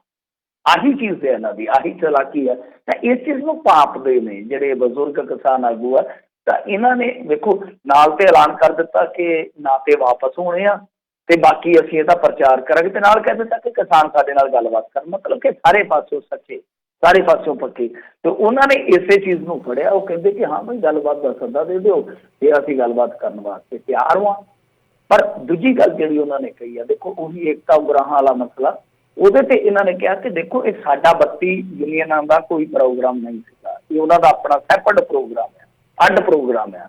ਤਾਂ ਉਹਦੇ ਤੋਂ ਤਾਲਾ ਵੱਟ ਲਿਆ ਸਾਰੀਆਂ ਕਿਸਾਨ ਜਥੇਬੰਦੀਆਂ ਨੇ ਕਿ ਇੱਕ ਤਾਂ ਉਗਰਾਹਾਂ ਨੇ ਜਿਸ ਤਰੀਕੇ ਦਾ ਉਹ ਕੰਮ ਕੀਤਾ ਵਾ, ਅਸੀਂ ਉਹਦੇ ਨਾਲ ਨਹੀਂ ਹਾਂ। ਤਾਂ ਇਹ ਆਪਣੇ ਆਪ ਦੇ ਵਿੱਚ ਇੱਕ ਬਹੁਤ ਵੱਡਾ ਬਿਆਨ ਸੀ, ਰਾਜੇਵਾਲ ਨੇ ਬਿਆਨ ਦਿੱਤਾ ਵਾ। ਇਸ ਤੋਂ ਇਲਾਵਾ ਇੱਕ ਨਵੀਂ ਜੇ ਆਪਾਂ ਦੇਖੀਏ ਡਿਵੈਲਪਮੈਂਟ ਹੋਈ ਹੈ ਅੱਜ ਦੀ ਤਰੀਕ ਦੇ ਵਿੱਚ, ਉਹ ਕੀ ਆ ਉਹ ਧਿਆਨ ਨਾਲ ਤੁਸੀਂ ਸੁਣ ਸਕਦੇ ਹੋ ਕਿ ਇਹਨਾਂ ਨੇ ਜੋ ਰੇਲ ਰੋਕੂ ਪ੍ਰੋਗਰਾਮ ਦਿੱਤਾ ਸੀਗਾ ਉਹ ਵਾਪਸ ਲੈ ਲਿਆ ਹੈ। ਕਿਉਂਕਿ ਇਹਨਾਂ ਨੇ ਪਹਿਲਾਂ ਕਿਹਾ ਸੀਗਾ ਕਿ ਅਸੀਂ ਪੂਰੇ ਮੁਲਕ ਦੇ ਵਿੱਚ ਟ੍ਰੇਨਾਂ ਰੋਕਾਂਗੇ, ਤਾਂ ਉਹ ਇਹਨਾਂ ਨੇ ਕਾਲ ਜਿਹੜੀ ਆ ਉਹ ਵਾਪਸ ਲੈ ਲਈ ਆ। ਉਹਦੇ ਪਿੱਛੇ ਤਰਕ ਇਹ ਦਿੱਤਾ ਹੈ ਕਿ ਦੇਖੋ ਇਹ ਜਿਹੜਾ ਦੇਸ਼ ਵਿਆਪੀ ਅੰਦੋਲਨ ਆ ਉਹਦੇ ਵਿੱਚ ਫੈਸਲਾ ਜਿਹੜਾ ਉਹ ਦੇਸ਼ ਵਿਆਪੀ ਜੋ ਸਾਡੀ ਇੱਕ ਤਾਲਮੇਲ ਕਮੇਟੀ ਆ ਉਹਦੇ ਵਿੱਚ ਹੀ ਕੋਈ ਲਿਆ ਜਾਏਗਾ, ਅਸੀਂ ਆਪਣੇ ਪੱਧਰ ਤੇ ਇਸ ਤਰ੍ਹਾਂ ਦਾ ਐਲਾਨ ਨਹੀਂ ਕਰਾਂਗੇ। ਸੋ ਉਹ ਕਹਿੰਦੇ ਆ ਕਿ ਜਿਹੜਾ ਉਹ ਸੰਯੁਕਤ ਮੋਰਚਾ ਮਤਲਬ ਕਿ ਆਲ ਇੰਡੀਆ ਦਾ ਉਹ ਫਿਲਹਾਲ ਰੇਲਾਂ ਰੋਕਣ ਦੇ ਪੱਖ ਦੇ ਵਿੱਚ, ਸ਼ਾਇਦ ਉਹਨਾਂ ਨੇ ਸਟ੍ਰੈਟਜੀ ਕੋਈ ਆਪਣੀ ਵੱਖਰੇ ਤੌਰ ਤੇ ਬਣਾਈ ਹੋਵੇਗੀ ਜਿਸ ਨੂੰ ਉਹਨਾਂ ਨੇ ਵੀ ਮੰਨਿਆ। ਤਾਂ ਜਿਹੜੇ ਹੁਣ ਨਵੇਂ ਪ੍ਰੋਗਰਾਮ ਆਏ ਆ ਉਹ ਅੱਧੀ ਦਰਜਨ ਦੇ ਕਰੀਬ ਹੈਗੇ, ਉਹ ਨੁਕਤੇ ਮੈਂ ਤੁਹਾਡੇ ਨਾਲ ਸ਼ੇਅਰ ਕਰ ਦਿੰਦਾ। ਨੰਬਰ 1, 12 ਦਸੰਬਰ ਦਿੱਲੀ ਜੈਪੁਰ ਹਾਈਵੇ ਜਿਹੜਾ ਉਹ ਰੋਕਿਆ ਜਾਊਗਾ। ਇਸ ਤੋਂ ਇਲਾਵਾ ਨੰਬਰ 2, ਦੇਸ਼ ਵਿੱਚ ਬੀਜੇਪੀ ਦੇ ਆਗੂਆਂ ਦਾ ਘਿਰਾਓ ਜਿਹੜਾ ਉਹ ਹੋਵੇਗਾ, ਇਹ ਵੈਸੇ ਉਹਨਾਂ ਨੇ ਪਹਿਲਾਂ ਹੀ ਕਿਹਾ ਸੀਗਾ। ਨੰਬਰ 3, ਆਗਰਾ ਦਿੱਲੀ ਹਾਈਵੇ ਜਿਹੜਾ ਆ ਉਹ 12 ਦਸੰਬਰ ਤੱਕ ਰੋਕਿਆ ਜਾਵੇਗਾ, ਮਤਲਬ ਕਿ ਇਹ ਵੀ ਤੈਅ ਸੀਗਾ। ਫਿਰ ਕਹਿੰਦੇ ਆ ਕਿ ਇੱਕ ਦਿਨ ਦੇ ਲਈ ਪੂਰੇ ਮੁਲਕ ਦੇ ਵਿੱਚੋਂ ਟੋਲ ਫ੍ਰੀ ਜਿਹੜੇ ਆ ਉਹ ਲਾਂਘੇ ਕਰ ਦਿੱਤੇ ਜਾਣਗੇ। 14 ਦਸੰਬਰ ਨੂੰ ਦੇਸ਼ ਦੇ ਸਾਰੇ ਜ਼ਿਲ੍ਹਿਆਂ ਦੇ ਵਿੱਚ ਇੱਕ ਪ੍ਰਦਰਸ਼ਨ ਕੀਤਾ ਜਾਊਗਾ। ਪਲੱਸ 6ਵਾਂ ਜਿਹੜਾ ਪੁਆਇੰਟ ਹੈ ਉਹ ਇਹ ਹੈ ਕਿ ਅਡਾਨੀ ਅੰਬਾਨੀ ਦੇ ਪ੍ਰੋਡਕਟਾਂ ਦਾ ਬਾਈਕਾਟ ਕੀਤਾ ਜਾਊਗਾ। ਮਤਲਬ ਇਹ ਜਿਹੜੀਆਂ ਸਾਰੀਆਂ ਚੀਜ਼ਾਂ ਵੈਸੇ ਪਹਿਲਾਂ ਆ ਗਈਆਂ ਸੀ ਸਾਹਮਣੇ, ਤਾਂ ਦੁਹਰਾ ਦਿੱਤੀਆਂ ਗਈਆਂ ਕਿ ਇਹ ਜਿਹੜੇ ਪ੍ਰੋਗਰਾਮ ਆ ਇਹ ਸਾਡੇ ਪੱਕੇ ਹੋਣਗੇ, ਜਿਹੜੇ ਅਸੀਂ ਐਲਾਨੇ ਆ ਕੀਤੇ। ਬਸ ਸਿਰਫ ਤੇ ਸਿਰਫ ਵੱਡੀ ਤਬਦੀਲੀ ਇਹ ਹੋਈ ਆ ਕਿ ਰੇਲਾਂ ਹੁਣ ਹਾਲ ਦੀ ਘੜੀ ਜਿਹੜੀਆਂ ਉਹ ਨਹੀਂ ਰੋਕੀਆਂ ਜਾਊਗੀਆਂ। ਜੀ ਜੀ, ਅਗਲੀ ਜਿਹੜੀ ਮਿੰਟੂ ਜੀ ਗੱਲ ਕਰਦੇ ਜਾਈਏ, ਖੇਤੀ ਕਾਨੂੰਨਾਂ ਵਿਰੁੱਧ ਭਾਰਤੀ ਕਿਸਾਨ ਯੂਨੀਅਨ ਨੇ ਖੜਕਾਇਆ ਸੁਪਰੀਮ ਕੋਰਟ ਦਾ ਦਰਵਾਜ਼ਾ। ਦੇਖੋ ਥੋੜਾ ਜਿਹਾ ਕਸ਼ਟ ਕਰੋ, ਵੇਖੋ ਕਿ ਕਿਹੜੀ ਯੂਨੀਅਨ ਆ, ਮਾੜਾ ਜਿਹਾ ਗੂਗਲ ਤੇ ਸਰਚ ਕਰੋ ਕਿਹੜੀ ਕਿਸਾਨ ਯੂਨੀਅਨ ਗਈ ਆ, ਕਿਉਂਕਿ ਦੇਖੋ ਮੈਨੂੰ ਪਤਾ ਨਹੀਂ ਲੱਗਿਆ। ਤੁਸੀਂ ਦੱਸ ਰਹੇ ਹੋ ਕਿ ਭਾਰਤੀ ਕਿਸਾਨ ਯੂਨੀਅਨ ਜਿਹੜੀ ਆ ਉਹ ਸੁਪਰੀਮ ਕੋਰਟ ਦੇ ਵਿੱਚ ਗਈ ਆ, ਪਰ ਉੜਦੀ ਜੀ ਖਬਰ ਜ਼ਰੂਰ ਸੁਣੀ ਆ ਕਿ ਇਹ ਕਾਨੂੰਨੀ ਚਾਰਾਜੋਈ ਵਾਸਤੇ ਕੋਈ ਯੂਨੀਅਨ ਗਈ ਆ। ਹੁਣ ਇਹ ਆਲ ਇੰਡੀਆ ਪੱਧਰ ਦੀ ਗਈ ਆ, ਕਿਉਂਕਿ ਆਪਾਂ ਦੇਖਿਆ ਹੀ ਆ ਨਾ ਕਿ ਇਹਨਾਂ ਨੇ ਤੇ ਫਰਜ਼ੀ ਜੀਆਂ ਖੜਾ ਕੇ ਉੱਥੇ ਯੂਨੀਅਨ ਆ ਤੇ ਉਹ ਵੀ ਏਜੰਡਾ ਚਲਾ ਦਿੱਤਾ ਸੀਗਾ ਕਿ ਦੇਖੋ ਜੀ 20 ਕਿਸਾਨ ਯੂਨੀਅਨਾਂ ਪੰਜਾਬ ਦੀਆਂ ਆ ਕੇ ਤੇ ਇਹਨਾਂ ਬਿੱਲਾਂ ਨੂੰ ਸਹੀ ਕਰਾਰ ਦੇ ਦੀਆਂ। ਜਿਹੜੇ ਤੋਮਰ ਸਾਹਿਬ ਆ, ਨਰਿੰਦਰ ਸਿੰਘ ਤੋਮਰ, ਉਹਨਾਂ ਦੇ ਨਾਲ ਮੁਲਾਕਾਤ ਕਰਕੇ ਇਹ ਕਿਹੜੀ ਕਿਸਾਨ ਯੂਨੀਅਨ ਆ ਪਤਾ ਨਹੀਂ ਲੱਗਣਾ ਚਾਹੀਦਾ। ਕਿਉਂ?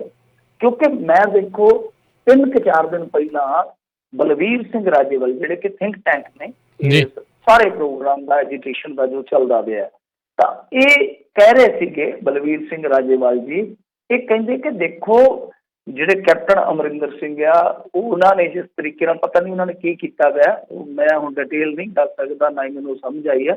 ਉਹ ਕਹਿੰਦੇ ਕਿ ਉਸ ਤੋਂ ਬਾਅਦ ਮਤਲਬ ਕਿ ਕੈਪਟਨ ਅਮਰਿੰਦਰ ਸਿੰਘ ਨੇ ਜੋ ਕਦਮ ਚੁੱਕਿਆ ਉਸ ਤੋਂ ਬਾਅਦ ਅਸੀਂ ਸੁਪਰੀਮ ਕੋਰਟ ਨਹੀਂ ਜਾ ਸਕਦੇ। ਤਾਂ ਕੋਈ ਕਾਨੂੰਨੀ ਅੜਚਨ ਉਹਨਾਂ ਨੇ ਦੱਸੀ ਸੀਗੀ ਕਿ ਇਸ ਪਰਿਪੇਖ ਦੇ ਵਿੱਚ ਜੇ ਅਸੀਂ ਦੇਖ ਕੇ ਚੱਲਦੇ ਹਾਂ ਕਿ ਹਾਂ ਭਾਈ ਸਾਨੂੰ ਕਾਨੂੰਨੀ ਚਾਰਾਜੋਈ ਕਰਨੀ ਚਾਹੀਦੀ ਹੈ, ਤਾਂ ਉਹ ਸਾਡੇ ਕੋਲ ਇਸ ਟਾਈਮ ਆਪਸ਼ਨ ਜਿਹੜਾ ਨਹੀਂ ਰਿਹਾ। ਉਹ ਕੀ ਸੀਗਾ ਮੈਨੂੰ ਸਮਝ ਨਹੀਂ ਆਈ, ਕਿਉਂਕਿ ਉਸ ਦਿਨ ਮੈਂ ਟੈਲੀਵਿਜ਼ਨ ਚੈਨਲ ਤੇ ਇੱਕ ਉਹਨਾਂ ਦੀ ਇੰਟਰਵਿਊ ਸੁਣ ਰਿਹਾ, ਮੈਨੂੰ ਸਾਰੀ ਗੱਲ ਸਮਝ ਨਹੀਂ ਆਈ, ਪਰ ਇੰਨਾ ਜ਼ਰੂਰ ਸਮਝ ਆਇਆ ਸੀ ਉਹ ਕਹਿੰਦੇ ਕਿ ਸੁਪਰੀਮ ਕੋਰਟ ਹਾਲ ਦੀ ਘੜੀ ਅਸੀਂ ਨਹੀਂ ਜਾ ਸਕਦੇ। ਪਰ ਇਹ ਵੀ ਨਾਲ ਹੈ ਕਿ ਸੁਪਰੀਮ ਕੋਰਟ ਦੇ ਵਿੱਚ ਪਹਿਲਾਂ ਕਈ ਪਟੀਸ਼ਨਾਂ ਜਿਹੜੀਆਂ ਉਹ ਕੁਛ ਮੈਂਬਰ ਪਾਰਲੀਮੈਂਟ ਵੀ ਪਾ ਚੁੱਕੇ, ਕੁਛ ਹੋਰ ਲੋਕ ਵੀ ਪਾ ਚੁੱਕੇ, ਤਾਂ ਆਲਰੇਡੀ ਸੁਣਵਾਈ ਇਸ ਮੁੱਦੇ ਤੇ ਚੱਲ ਰਹੀ ਹੈ। ਹੁਣ ਇਹ ਤਾਜ਼ਾ ਅੱਜ ਖਬਰ ਆ ਗਈ ਕਿ ਭਾਰਤੀ ਕਿਸਾਨ ਯੂਨੀਅਨ ਜਿਹੜੀ ਆ ਉਹ ਸੁਪਰੀਮ ਕੋਰਟ ਦੇ ਵਿੱਚ ਚੱਲ ਗਈ ਆ।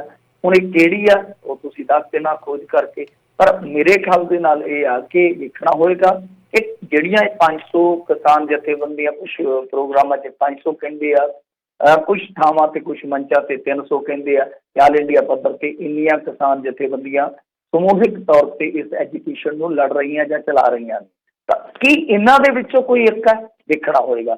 ਔਰ ਦੂਜੀ ਗੱਲ ਇਹ ਆ ਕਿ ਦੇਖੋ ਹੁਣ ਇਹ ਕਦਮ ਹੈ ਜਿਹੜਾ ਜਿਹਨੇ ਵੀ ਚੁੱਕਿਆ ਕਿ ਉਹ ਕਿਸਾਨ ਐਜੂਕੇਸ਼ਨ ਦੇ ਹੱਕ ਦੇ ਵਿੱਚ ਭੁਗਤਦਾ ਜਾਂ ਮੁਖਾਲਫਤ ਕਰਦਾ ਹੈ, ਕਿਉਂਕਿ ਨੁਕਸਾਨ ਵੀ ਤਾਂ ਕਰ ਸਕਦਾ ਹੈ ਨਾ, ਵਿਰੋਧਤਾ ਵੀ ਕਰ ਸਕਦਾ ਹੈ ਚੀਜ਼ ਦੀ।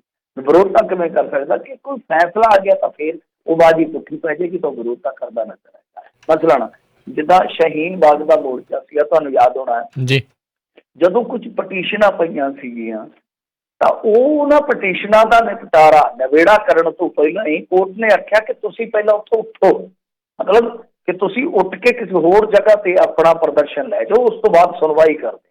ਤਾਂ ਐਸਾ ਮਾਜਰਾ ਵੀ ਕਈ ਵਾਰ ਆਪਾਂ ਵੇਖਿਆ, ਐਸਾ ਮਾਮਲਾ ਵੀ ਵੇਖਿਆ ਕਿ ਕਈ ਵਾਰ ਜਿਹੜੇ ਪ੍ਰੋਟੈਸਟਰਸ ਹੁੰਦੇ ਆ ਉਹਨਾਂ ਨੂੰ ਮੁੱਢਲੇ ਤੌਰ ਤੇ ਕਿਹਾ ਜਾਂਦਾ ਕਿ ਠੀਕ ਹੈ ਅਸੀਂ ਸੁਣਵਾਈ ਕਰਦੇ ਹਾਂ, ਤੁਹਾਡਾ ਪੱਖ ਸੁਣਾਂਗੇ, ਤੁਹਾਡਾ ਪੱਖ ਵਿਚਾਰਾਂਗੇ, ਉਹਦੇ ਤੇ ਕੋਈ ਫੈਸਲਾ ਵੀ ਦਿੱਤਾ ਜਾ ਸਕਦਾ, ਪਰ ਸਭ ਤੋਂ ਪਹਿਲਾਂ ਤੁਹਾਨੂੰ ਇਹ ਕਹਿਣਾ ਮੰਨਣਾ ਪਏਗਾ। ਹੁਣ ਜੇ ਤੁਸੀਂ ਸੁਪਰੀਮ ਕੋਰਟ 'ਚ ਜਾਂਦੇ ਹੋ ਤਾਂ ਸੁਪਰੀਮ ਕੋਰਟ ਦਾ ਫਿਰ ਤੁਸੀਂ ਹੁਕਮ ਕਿਵੇਂ ਟਾਲ ਸਕਦੇ? ਸੋ ਇਹ ਚੀਜ਼ ਜਿਹੜੀ ਆ ਦੇਖਣੀ ਹੁਣ ਦਿਲਚਸਪ ਰਹੇਗੀ ਕਿ ਸੁਣਵਾਈ ਕਦੋਂ ਹੁੰਦੀ ਆ। ਤਾਂ ਦੂਸਰਾ ਇਹ ਆ, ਵੈਸੇ ਸੁਣਵਾਈ ਤਾਂ ਮੇਰੇ ਖਿਆਲ ਦੇ ਨਾਲ ਹੋਣੀ ਚਾਹੀਦੀ ਹੈ। ਜੇ ਪਟੀਸ਼ਨਾਂ ਪਈਆਂ ਖਾਸ ਤੌਰ ਤੇ ਇਸ ਚੀਜ਼ ਨੂੰ ਲੈ ਕੇ ਕਿ ਕੀ ਇਹ ਕਾਨੂੰਨੀ ਤੌਰ ਤੇ ਸੰਵਿਧਾਨਕ ਤੌਰ ਤੇ ਵੈਲਿਡ ਹੈ ਜੋ ਇਹਨਾਂ ਨੇ ਕਦਮ ਚੁੱਕੇ ਆ ਜਾਂ ਅਨਵੈਲਿਡ ਆ, ਤਾਂ ਇਹਦਾ ਫੈਸਲਾ ਤੇ ਨਿਬੇੜਾ ਬਹੁਤ ਜਲਦੀ ਹੋਣਾ ਚਾਹੀਦਾ। ਕਿਉਂਕਿ ਜੇ ਸੁਪਰੀਮ ਕੋਰਟ ਹੀ ਨਿਬੇੜਾ ਕਰ ਦੇਵੇ ਕਿ ਹਾਂ ਭਾਈ ਜੋ ਖੇਤੀ ਸਟੇਟ ਸਬਜੈਕਟ ਹੈ, ਤਾਂ ਕਨਕਰੰਟ ਲਿਸਟ ਦੇ ਵਿੱਚ ਜੋ ਮਾਮਲਾ ਟ੍ਰੇਡ ਐਂਡ ਕਮਰਸ ਦਾ, ਤੁਸੀਂ ਉਹਦੇ ਬਹਾਨੇ ਖੇਤਾਂ ਦੇ ਨਾਲ, ਖੇਤੀ ਦੇ ਨਾਲ, ਕਿਸਾਨਾਂ ਦੇ ਨਾਲ, ਕਿਸਾਨੀ ਦੇ ਨਾਲ ਛੇੜਛਾੜ ਨਹੀਂ ਜੇ ਕਰ ਸਕਦੇ ਤਾਂ ਗੱਲ ਹੀ ਖਤਮ ਹੈ। ਫਿਰ ਤਾਂ ਨਜ਼ਾਰਾ ਹੀ ਆ ਜਾਊਗਾ, ਫਿਰ ਤੇ ਨਾ ਰਹੇ ਵਾਸ ਨਾ ਬਚੇ ਬਾਂਸੁਰੀ। ਤਾਂ ਜਲਦੀ ਨਿਬੇੜਾ ਹੋਣਾ ਚਾਹੀਦਾ, ਪਰ ਪਤਾ ਨਹੀਂ ਕਿਉਂ ਇਹਨਾਂ ਚੀਜ਼ਾਂ ਡਿਲੇ ਬਹੁਤ ਵੇਖਣ ਨੂੰ ਮਿਲਦਾ, ਚਾਹੇ ਉਹ ਕਸ਼ਮੀਰ ਦਾ ਮਸਲਾ ਹੋਵੇ, ਚਾਹੇ ਇਸ ਤਰ੍ਹਾਂ ਦਾ ਮਸਲਾ ਹੋਵੇ। ਹਾਂ, ਅਰਨਬ ਗੋਸਵਾਮੀ ਨੂੰ ਬਹੁਤ ਜਲਦੀ ਰਾਹਤ ਮਿਲ ਜਾਂਦੀ ਹੈ ਕਈ ਵਾਰ। ਕਾਨੂੰਨ ਉਹੋ ਜਿਹੇ ਜਿਹੜੇ ਸ਼ਾਨਦਾਰ ਪੱਤਰਕਾਰ ਹੈ, ਤੁਹਾਨੂੰ ਪਤਾ ਹੀ ਬਹੁਤ ਸ਼ਾਨਦਾਰ ਪੱਤਰਕਾਰ ਰਿਹਾ, ਤਾਂ ਉਹ ਪੱਤਰਕਾਰ ਹੈ ਜਿਹੜਾ ਉਹ ਸ਼ਾਨਦਾਰ ਪੱਤਰਕਾਰ ਇਹੋ ਜਿਹੀਆਂ ਚੀਜ਼ਾਂ ਦਾ ਲਾਭ ਲੈ ਜਾਂਦਾ। ਪਰ ਜਿਹੜੀਆਂ ਚੀਜ਼ਾਂ ਜਨ ਸਰੋਕਾਰ ਦੇ ਨਾਲ ਜੁੜੀਆਂ, ਉਹ ਕਈ ਵਾਰ ਕਾਨੂੰਨ ਦੀ ਜਿਹੜੀ ਸਲੋ ਪ੍ਰੋਸੈਸਿੰਗ ਹੈ ਉਹਦੇ ਵਿੱਚ ਹੀ ਉਲਝ ਜਾਂਦਾ ਹੈ। ਜੀ। ਤੇ ਮਿੰਟੂ ਜੀ, ਮੈਂ ਦੱਸਦਾ ਜਾਵਾਂ, ਇਹ ਜਿਹੜੀ ਭਾਰਤੀ ਕਿਸਾਨ ਯੂਨੀਅਨ ਭਾਨੂੰ ਦੱਸੀ ਜਾਂਦੀ ਹੈ, ਭਾਨੂੰ ਪ੍ਰਤਾਪ ਸਿੰਘ ਵਾਲੀ ਜਿਹੜੀ ਹੈਗੀ ਆ, ਉਹਨਾਂ ਨੇ ਇਹ ਜਿਹੜੀ ਪਟੀਸ਼ਨ, ਹਾਂਜੀ ਜੀ, ਸੋ ਇਹਨਾਂ ਨੇ ਇਹ ਪਟੀਸ਼ਨ ਜਿਹੜੀ ਇਹ ਦਾਇਰ ਕੀਤੀ ਹੈਗੀ ਆ। ਉਹਨਾਂ ਨੇ ਵੀ ਇਹੀ ਮੰਗ ਕੀਤੀ ਆ ਵੀ ਇਹ ਜਿਹੜੇ ਕਾਨੂੰਨ ਇੱਕ ਹਿਸਾਬ ਦੇ ਨਾਲ ਠੀਕ ਨਹੀਂ ਹੈਗੇ, ਇਹ ਕੋਈ ਸਿਸਟਮ ਦੇ ਨਾਲ ਨਹੀਂ ਬਣਾਏ ਹੋਏ, ਆਪਣੀ ਮਰਜ਼ੀ ਦੇ ਨਾਲ ਜਿਹੜੇ ਆਰਬਿਟਰੀ ਜਿਹੜੇ ਨਵੇਂ ਕਾਨੂੰਨ ਨੇ ਅਤੇ ਉਹਨਾਂ ਨੂੰ ਵਾਪਸ ਜਿਹੜਾ ਉਹ ਲੈਣ ਦੀ ਜਿਹੜੀ ਉਹ ਗੱਲ ਆਖੀ ਆ। ਵੀ ਕਹਿੰਦੇ ਵੀ ਉਹਨਾਂ ਨੇ ਇਹੀ ਦੱਸਿਆ ਇਸ ਦੇ ਵਿੱਚ ਵੀ ਜਿੱਦਾਂ ਰਾਜ ਸਭਾ ਦੇ ਵਿੱਚ ਬਗੈਰ ਕਿਸੇ ਡਿਸਕਸ਼ਨ ਤੋਂ ਹੀ ਜਿਹੜੀ ਇਸ ਨੂੰ ਪਾਸ ਕਰ ਦਿੱਤਾ ਗਿਆ ਸੀਗਾ। ਸੋ ਦੇਖਦੇ ਹਾਂ ਵੀ ਪਰ ਦੇਖਣਾ ਪਵੇਗਾ ਨਾ ਕਿ ਕੀ ਉਹ ਯੂਨੀਅਨ ਇਹਨਾਂ ਦੇ ਤਾਲਮੇਲ ਦਾ ਜੋ ਵੀ ਇਹਨਾਂ ਦਾ ਕੋਆਰਡੀਨੇਸ਼ਨ ਹੈ, ਕੀ ਇਹਨਾਂ ਦਾ ਹਿੱਸਾ ਹੈ। ਜੇ ਹੈ ਤਾਂ ਇਹ ਜਦੋਂ ਇਹ ਕਹਿੰਦੇ, ਕਿਉਂਕਿ ਰਾਜੇਵਾਲ ਆਪਣੀ ਸਟੇਟਮੈਂਟ ਦੇ ਵਿੱਚ ਵਾਰ-ਵਾਰ ਇਹ ਗੱਲ ਕਹਿੰਦੇ ਆ ਕਿ ਸੁਪਰੀਮ ਕੋਰਟ ਤੇ ਸਾਨੂੰ ਕੋਈ ਭਰੋਸਾ ਨਹੀਂ, ਕਿਉਂਕਿ ਉਹਨਾਂ ਦੇ ਜਿਹੜੇ ਚੀਫ ਜਸਟਿਸ ਆ ਉਹ ਸਰਵਿਸ ਤੋਂ ਤੁਰੰਤ ਬਾਅਦ ਰਾਜ ਸਭਾ ਦੀ ਸੀਟ ਮਨਜ਼ੂਰ ਕਰ ਲੈਂਦੇ ਆ, ਉਹ ਤਰਕ ਦੇ ਰਹੇ ਆ। ਤਾਂ ਕੀ ਇਹਨਾਂ ਦਾ ਕੋਈ ਸਾਥੀ, ਕਿਉਂਕਿ ਅੱਗੇ ਲੱਖੋਵਾਲ ਹੋਰੀ ਗਏ ਸੀ ਤੇ ਲੱਖੋਵਾਲ ਹੋਰਾਂ ਮਗਰ ਕਿਵੇਂ ਪੰਜਾਬ ਸੋਟਾ ਚੁੱਕ ਕੇ ਪੈ ਗਿਆ ਸੀ, ਤੁਹਾਨੂੰ ਯਾਦ ਹੋਣਾ। ਤਾਂ ਕੀ ਇਹਨਾਂ ਦੇ ਜਿਹੜੇ ਇਸ ਟਾਈਮ ਤਾਂ ਆਪਾਂ ਕਹਿ ਸਕਦੇ ਹਾਂ ਅਲਾਇੰਸ ਹੈ ਜਾਂ ਕੋਈ ਵੀ ਕਹਿ ਲਓ ਇਹਨਾਂ ਦੇ ਸਾਥੀ ਹੈ ਜਿਹੜੇ, ਜੇ ਉਹ ਗਏ ਆ ਤਾਂ ਆਪਣੇ ਆਪ ਦੇ ਵਿੱਚ ਬੜੀ ਵਿਚਿੱਤਰ ਜਿਹੀ ਸਥਿਤੀ ਹੋ ਜਾਏਗੀ ਫਿਰ ਰਾਜੇਵਾਲ ਸਾਹਿਬ ਜਾਂ ਜਿਹੜੀਆਂ ਦੂਸਰੀਆਂ ਜਥੇਬੰਦੀਆਂ ਨਾਲ। ਜੀ ਬਿਲਕੁਲ, ਇਹ ਮਥੁਰਾ ਬੇਸਡ ਜਿਹੜੀ ਉਹ ਹੈਗੀ ਆ, ਅਤੇ DMK ਦੇ ਲਾ ਮੇਕਰ ਤ੍ਰਿਚੀ ਸਿਵਾ ਜਿਹੜੀ ਆ ਉਹਨਾਂ ਨੇ ਨਾਲ ਮਿਲ ਕੇ ਜਿਹੜੀ ਇਹਨਾਂ ਨੇ ਇਹ ਪਟੀਸ਼ਨ ਦਾਇਰ ਕੀਤੀ ਆ। ਹੁਣ ਇਹ ਬਿਲਕੁਲ ਇਹ ਵੱਡੀ ਗੱਲ ਹੋਊਗੀ ਕਿਉਂਕਿ ਯੂਨੀਅਨਾਂ ਹੈ ਹੀ ਬਹੁਤ ਆ, ਵੀ ਪਤਾ ਹੀ ਨਹੀਂ ਜਿਹੜਾ ਉਹ ਲੱਗ ਰਿਹਾ ਵੀ ਕੌਣ ਕਿਹਦੇ ਨਾਲ ਜਿਹੜਾ ਮਿਲ ਕੇ ਜਿਹੜਾ ਉਹ ਚੱਲ ਰਹੀ ਹੈਗੀ ਆ ਅਤੇ ਕਿਹੜੀ ਜਿਹੜੀ ਉਹ ਪਰੇ ਆ। ਸੋ ਕਈ ਤਰੀਕੇ ਦੇ ਨਾਲ ਇਸ ਮੂਵਮੈਂਟ ਨੂੰ ਜਿਹੜਾ ਫੇਲ ਕਰਨ ਦੀਆਂ ਕੋਸ਼ਿਸ਼ਾਂ ਵੀ ਜਿਹੜੀਆਂ ਜ਼ਰੂਰ ਚੱਲ ਰਹੀਆਂ ਹੋਣਗੀਆਂ ਨਾਲੋਂ ਨਾਲ। ਅਗਲੀ ਜਿਹੜੀ ਮਿੰਟੂ ਜੀ ਗੱਲ ਕਰਦੇ ਜਾਈਏ ਅਤੇ ਨਾਲ ਹੀ ਆਪਾਂ ਸਰੋਤਿਆਂ ਨੂੰ ਵੀ ਦੱਸਦੇ ਹਾਂ ਵੀ ਅੱਜ ਤੁਹਾਡੀਆਂ ਕਾਲਸ ਵੀ ਆਪਾਂ ਲਵਾਂਗੇ, ਕੁਛ ਕੁ ਜਿਹੜੀਆਂ ਖਬਰਾਂ ਤੋਂ ਬਾਅਦ 'ਚ ਆਪਾਂ ਕਾਲਸ ਫੋਨ ਲਾਈਨ ਜਿਹੜੀਆਂ ਓਪਨ ਕਰਾਂਗੇ। ਅਤੇ ਅਗਲੀ ਗੱਲ ਕਰਦੇ ਜਾਈਏ, ਖੇਤੀ ਕਾਨੂੰਨਾਂ ਵਿਰੁੱਧ ਸਿੰਘੂ ਬਾਰਡਰ ਦੇ ਉੱਤੇ ਡਟਿਆ ਇੱਕ ਹੋਰ ਕਿਸਾਨ ਸ਼ਹੀਦ। ਹਾਂਜੀ, ਇਹਨਾਂ ਦਾ ਨਾਮ ਸੀਗਾ ਮੇਰੇ ਖਿਆਲ ਦੇ ਨਾਲ ਸ਼ਾਇਦ ਭਾਗ ਸਿੰਘ, ਬੱਦੋਵਾਲ ਪਿੰਡ ਆ, ਬਹੁਤ ਮਸ਼ਹੂਰ ਪਿੰਡ ਆ, ਲੁਧਿਆਣੇ ਦੇ ਆ, ਬਿਲਕੁਲ ਬੁੱਕਲ ਦੇ ਵਿੱਚ ਵਸਿਆ ਵਾ ਬੱਦੋਵਾਲ, ਉੱਥੋਂ ਦੇ ਸਨ। ਤੇ 75 ਸਾਲ ਇਹਨਾਂ ਦੀ ਏਜ ਸੀਗੀ। ਇਹ ਚਲਾਣਾ ਕਰ ਗਏ ਆ ਤੇ ਇਹਨਾਂ ਦੀ ਆਤਮਾ ਦੀ ਸ਼ਾਂਤੀ ਵਾਸਤੇ ਆਪਾਂ ਦੁਆ ਹੀ ਕਰ ਸਕਦੇ ਹਾਂ, ਇਹਨਾਂ ਦੇ ਪਰਿਵਾਰ ਵਾਸਤੇ ਦੁਆ ਕਰ ਸਕਦੇ ਹਾਂ। ਪਰ ਦੇਖੋ ਇਸ ਸਕੂਲ ਦੇ ਵਿੱਚ ਬਜ਼ੁਰਗਾਂ ਦਾ ਕੁਰਬਾਨ ਹੋ ਜਾਣਾ ਬਹੁਤ ਵੱਡੀ ਗੱਲ ਹੈ। ਤੁਸੀਂ ਦੇਖੋ ਜ਼ਿਆਦਾਤਰ ਜਿੰਨੇ ਮੇਰੇ ਖਿਆਲ ਦੇ ਨਾਲ, ਮੇਰਾ ਜਿੰਨਾ ਕੋ ਅੰਕੜਾ ਦਾ ਅੰਦਾਜ਼ਾ ਹੈ, ਅੰਕੜੇ ਜਿੰਨੇ ਕੁ ਮੈਂ ਹੁਣ ਤੱਕ ਖਬਰਾਂ ਰਾਹੀਂ ਗਿਣੇ ਮਿਣੇ ਆ। ਅੰਦਾਜ਼ਾ ਹੈ ਮੇਰਾ ਕਿ 30 ਦੇ ਕਰੀਬ ਮੌਤਾਂ ਹੋ ਚੁੱਕੀਆਂ ਨੇ ਜੇ ਹਰਿਆਣੇ ਵਾਲੇ ਆਪਾਂ ਪਾ ਲਈਏ ਵਿੱਚ, ਕਿਉਂਕਿ ਹਰਿਆਣੇ ਵਾਲੀਆਂ ਵੀ ਕੁਛ ਮੌਤਾਂ ਹੋਈਆਂ ਨੇ ਨਾ ਇਸੇ ਘੋਲ ਦੇ ਦਰਮਿਆਨ। ਤਾਂ ਸਾਨੂੰ ਜੇ ਆਪਾਂ ਅੰਕੜਾ ਗਿਣਨਾ ਪਵੇ, ਸਾਨੂੰ ਅੰਕੜਾ ਗਿਣਨਾ ਪਵੇ ਤਾਂ ਆਪਾਂ ਤਕਰੀਬਨ 25 ਕੁ ਦੇ ਕਰੀਬ ਪਾਵਾਂਗੇ ਜਿਹੜੀਆਂ ਜਾਨਾਂ ਹੁਣ ਤੱਕ ਚਲੇ ਗਈਆਂ, 2 ਦਰਜਨ ਦੇ ਕਰੀਬ ਮੰਨ ਕੇ ਚੱਲੇ। ਤਾਂ ਬਾਕੀ ਕੁਛ ਹੋਰ ਜਾਨਾਂ ਜਾਂ ਐਕਸੀਡੈਂਟ ਜਿਹੜੇ ਇਸ ਤਰ੍ਹਾਂ ਹੋਏ ਆ ਤਾਂ 30 ਦੇ ਕਰੀਬ ਬਣਦੇ ਆ ਕੁੱਲ ਇਸ ਘੋਲ ਦੇ ਵਿੱਚ ਜਿਹੜੇ ਲੋਕ ਕੁਰਬਾਨ ਹੋਏ ਆ। ਹਾਂ, ਗੱਲ ਇਹ ਆ ਕਿ ਦੇਖੋ ਇਹ ਹੁਣ ਕਿਹਾ ਗਿਆ ਇਹਨਾਂ ਦੀ ਮੌਤ ਬਾਰੇ ਕਿ ਠੰਡ ਲੱਗਣ ਕਰਕੇ ਮੌਤ ਹੋਈ ਆ। ਦੇਖੋ ਇਹ ਚੀਜ਼ ਦੇਖਣੀ ਪਊ। ਹਾਲੇ ਮੀਂਹ ਦੀ ਸੰਭਾਵਨਾ ਅੱਜ ਪੰਜਾਬ ਦੇ ਵਿੱਚ ਬੱਦਲ ਸੀਗੇ ਤੇ ਦੱਸਦੇ ਆ ਕਿ ਕੱਲ ਦੁਪਹਿਰ ਤੱਕ ਸ਼ਾਇਦ ਮੀਂਹ ਪੈ ਜਾਵੇਗਾ। ਹੁਣ ਪਤਾ ਨਹੀਂ ਦਿੱਲੀ NCR ਦਾ ਕੀ ਮੌਸਮ ਦਾ ਹਾਲ ਹੈ, ਉੱਥੇ ਤੁਸੀਂ ਦੇਖ ਸਕਦੇ ਹੋ ਫੋਰਕਾਸਟ ਕਿਸ ਤਰ੍ਹਾਂ ਦਾ, ਉਹ ਦੇਖ ਲਓ। ਅੱਜ ਕੱਲ੍ਹ ਸਾਰਾ ਆਨਲਾਈਨ ਹੀ ਆ। ਤੇ ਜੇ ਉੱਥੇ ਮੀਂਹ ਪੈਂਦਾ ਤੇ ਇਹਦਾ ਮਤਲਬ ਕਿ ਠੰਡ ਹੋਰ ਵੱਧ ਜਾਏਗੀ। ਜੇ ਠੰਡ ਹੋਰ ਵੱਧ ਜਾਏਗੀ, ਸਾਡੇ ਬਜ਼ੁਰਗ ਨਹੀਂ ਆ ਰਹੇ, ਉਹ ਕਹਿੰਦੇ ਕਿ ਅਸੀਂ ਜਿਉਂਦੇ ਜੀ ਨਹੀਂ ਵਰਤਣਾ। ਤੁਹਾਨੂੰ ਪਤਾ ਹਿੰਦੀ ਲੋਕ ਨੇ, ਇਹ ਇੱਕ ਵਾਰੀ ਹਿੰਡ ਕਰ ਲੈਣ ਤੇ ਫਿਰ ਪਿੱਛੇ ਨਹੀਂ ਹਟਦੇ। ਇੱਕ ਵਾਰੀ ਨਿਸ਼ਠਾ ਕਰ ਲੈਣ ਕਿ ਹਾਂ ਭਾਈ ਅਸੀਂ ਤੇ ਹੁਣ ਆਹ ਕੰਮ ਕਰਕੇ ਹਟਣਾ, ਉਹ ਜਿਹੜਾ ਨਿਸ਼ਠਾ ਹੈ ਇਹਨਾਂ ਦਾ ਉਹ ਟੁੱਟਦਾ ਨਹੀਂ ਛੇਤੀ, ਦ੍ਰਿੜਤਾ ਇਹਨਾਂ ਦੀ ਤਰੇੜੀ ਨਹੀਂ ਜਾਂਦੀ।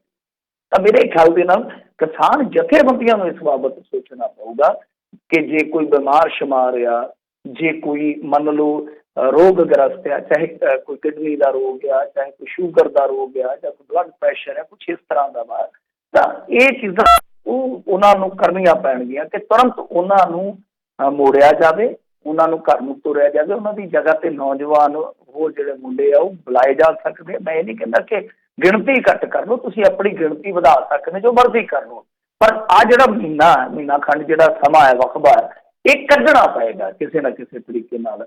ਜੇ ਕੋਈ ਬਜ਼ੁਰਗ ਤੇ ਪਲੱਸ ਨਾਲ ਬਿਮਾਰ ਆ, ਕਿਸੇ ਬਿਮਾਰੀ ਤੋਂ ਕਿਸੇ ਰੋਗ ਤੋਂ ਪੀੜਤ ਆ, ਤੇ ਉਹ ਤਾਂ ਫਿਰ ਮੇਰੇ ਖਿਆਲ ਦੇ ਨਾਲ ਹੋਰ ਵੀ ਸਮੱਸਿਆ ਬਣ ਜਾਂਦੀ ਹੈ। ਇਸ ਕਰਕੇ ਜ਼ਿਆਦਾਤਰ ਸਟ੍ਰੋਕ ਆ ਰਹੇ ਆ, ਜਿਵੇਂ ਅੱਜ ਠੰਡ ਦਾ ਮਸਲਾ ਆ ਗਿਆ। ਤੇ ਮੈਨੂੰ ਤੇ ਇਹੋ ਲੱਗਦਾ ਕਿ ਕਿਸਾਨ ਜਥੇਬੰਦੀਆਂ ਨੂੰ ਅਪੀਲ ਕਰਨੀ ਚਾਹੀਦੀ ਹੈ ਕਿ ਜੇ ਤੁਸੀਂ ਬਿਮਾਰ ਠਮਾਰ ਹੋ, ਜੇ ਕੋਈ ਦਵਾਈ ਦੱਪਾ ਚੱਲਦਾ ਵਾ, ਉਮਰ ਜ਼ਿਆਦਾ ਤੇ ਨਾਲ ਬਿਮਾਰੀ ਆ, ਇਸ ਤਰ੍ਹਾਂ ਦੇ ਜਿਹੜੇ ਲੋਕ ਆ ਉਹ ਆਪਣੇ ਪੱਧਰ ਤੇ ਹੀ ਵਾਪਸੀ ਕਰ ਲੈਣ ਤੇ ਜਿਹੜੇ ਉਹਨਾਂ ਦੀ ਜਗ੍ਹਾ ਤੇ ਨੌਜਵਾਨ ਆ ਉਹ ਆ ਜਾਣ। ਮੇਰੇ ਖਿਆਲ ਦੇ ਨਾਲ ਠੀਕ ਰਹੇਗਾ। ਸਾਡੇ ਲਈ ਦੇਖੋ ਲੜਾਈ ਵੀ ਜ਼ਰੂਰੀ ਆ, ਸਾਡੇ ਲਈ ਉਹ ਲੜਾਕੇ ਵੀ ਜ਼ਰੂਰੀ ਆ ਸਾਡੇ ਲਈ, ਕਿਉਂਕਿ ਅਸੀਂ ਤੇ ਹੁਣ ਇੱਕ ਫੈਮਿਲੀ ਆ ਨਾ, ਸਾਰੇ ਕਿਸਾਨ ਫੈਮਿਲੀ ਮੰਨ ਲਓ, ਸਾਰੇ ਪੰਜਾਬ ਨੂੰ ਫੈਮਿਲੀ ਮੰਨ ਲਓ, ਸਾਡੇ ਟੱਬਰ ਦਾ ਕੋਈ ਵੀ ਜੀ ਜਾਊਗਾ ਤੇ ਉਹ ਦਿਲ ਨੂੰ ਖੁਸ਼ ਹੁੰਦਾ ਹੈ। ਇਸ ਕਰਕੇ ਕਿਸਾਨ ਜਥੇਬੰਦੀਆਂ ਨੂੰ ਇੱਧਰ ਵੀ ਸੋਚਣਾ ਪਊਗਾ।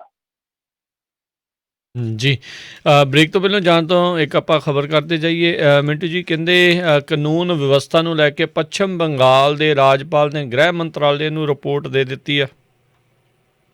ਦੇਖੋ ਇਹ ਤੇ ਪਸੂੜੀ ਬੜੀ ਤਗੜੀ ਪੈ ਗਈ ਆ, ਕਿਉਂਕਿ JP ਨੱਡਾ ਦੀ ਕਾਰ ਤੇ ਹਮਲਾ ਹੋਇਆ। ਵੈਸੇ ਲੋਕ ਉੱਥੇ ਮਾਹੌਲ ਕਰਦੇ ਪਏ ਆ ਸੋਸ਼ਲ ਮੀਡੀਆ ਤੇ ਵੀ। ਪ੍ਰਭੂ ਨੇ ਕੀਤਾ ਕਮਾਲ ਹੀ ਆ ਕਿ ਸ਼ੀਸ਼ੇ ਬਿਲਕੁਲ ਸੁਰੱਖਿਅਤ ਨੇ ਤੇ ਇੱਕ ਗੱਡੀ ਦੇ ਵਿੱਚ ਪਹੁੰਚ ਗਈ ਆ। ਇਹ ਪ੍ਰਭੂ ਦਾ ਕਮਾਲ ਹੀ ਹੋਇਆ।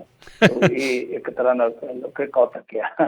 ਤੇ ਖੈਰ ਜਿਹੜੇ ਹੈਗੇ ਉੱਥੇ ਦੇ ਸੱਤਾਧਾਰੀ, ਦੇਖੋ ਗੱਲ ਇਹ ਆ ਕਿ ਬੰਗਾਲ ਦੇ ਵਿੱਚ, ਕੇਰਲ ਦੇ ਵਿੱਚ ਦੋਹੇ ਧਿਰਾਂ ਹੁੰਦੀਆਂ, ਸੱਤਾਧਾਰੀ ਦੇ ਕਾਮਰੇਡ ਹੋਣ ਤੇ RSS ਵਾਲੇ ਵਿਰੋਧੀ ਧਿਰ ਦੇ ਵਿੱਚ, ਦੋਵਾਂ ਦਾ ਹੀ ਉੱਥੇ ਹੁੰਦਾ ਘਮਸਾਨ।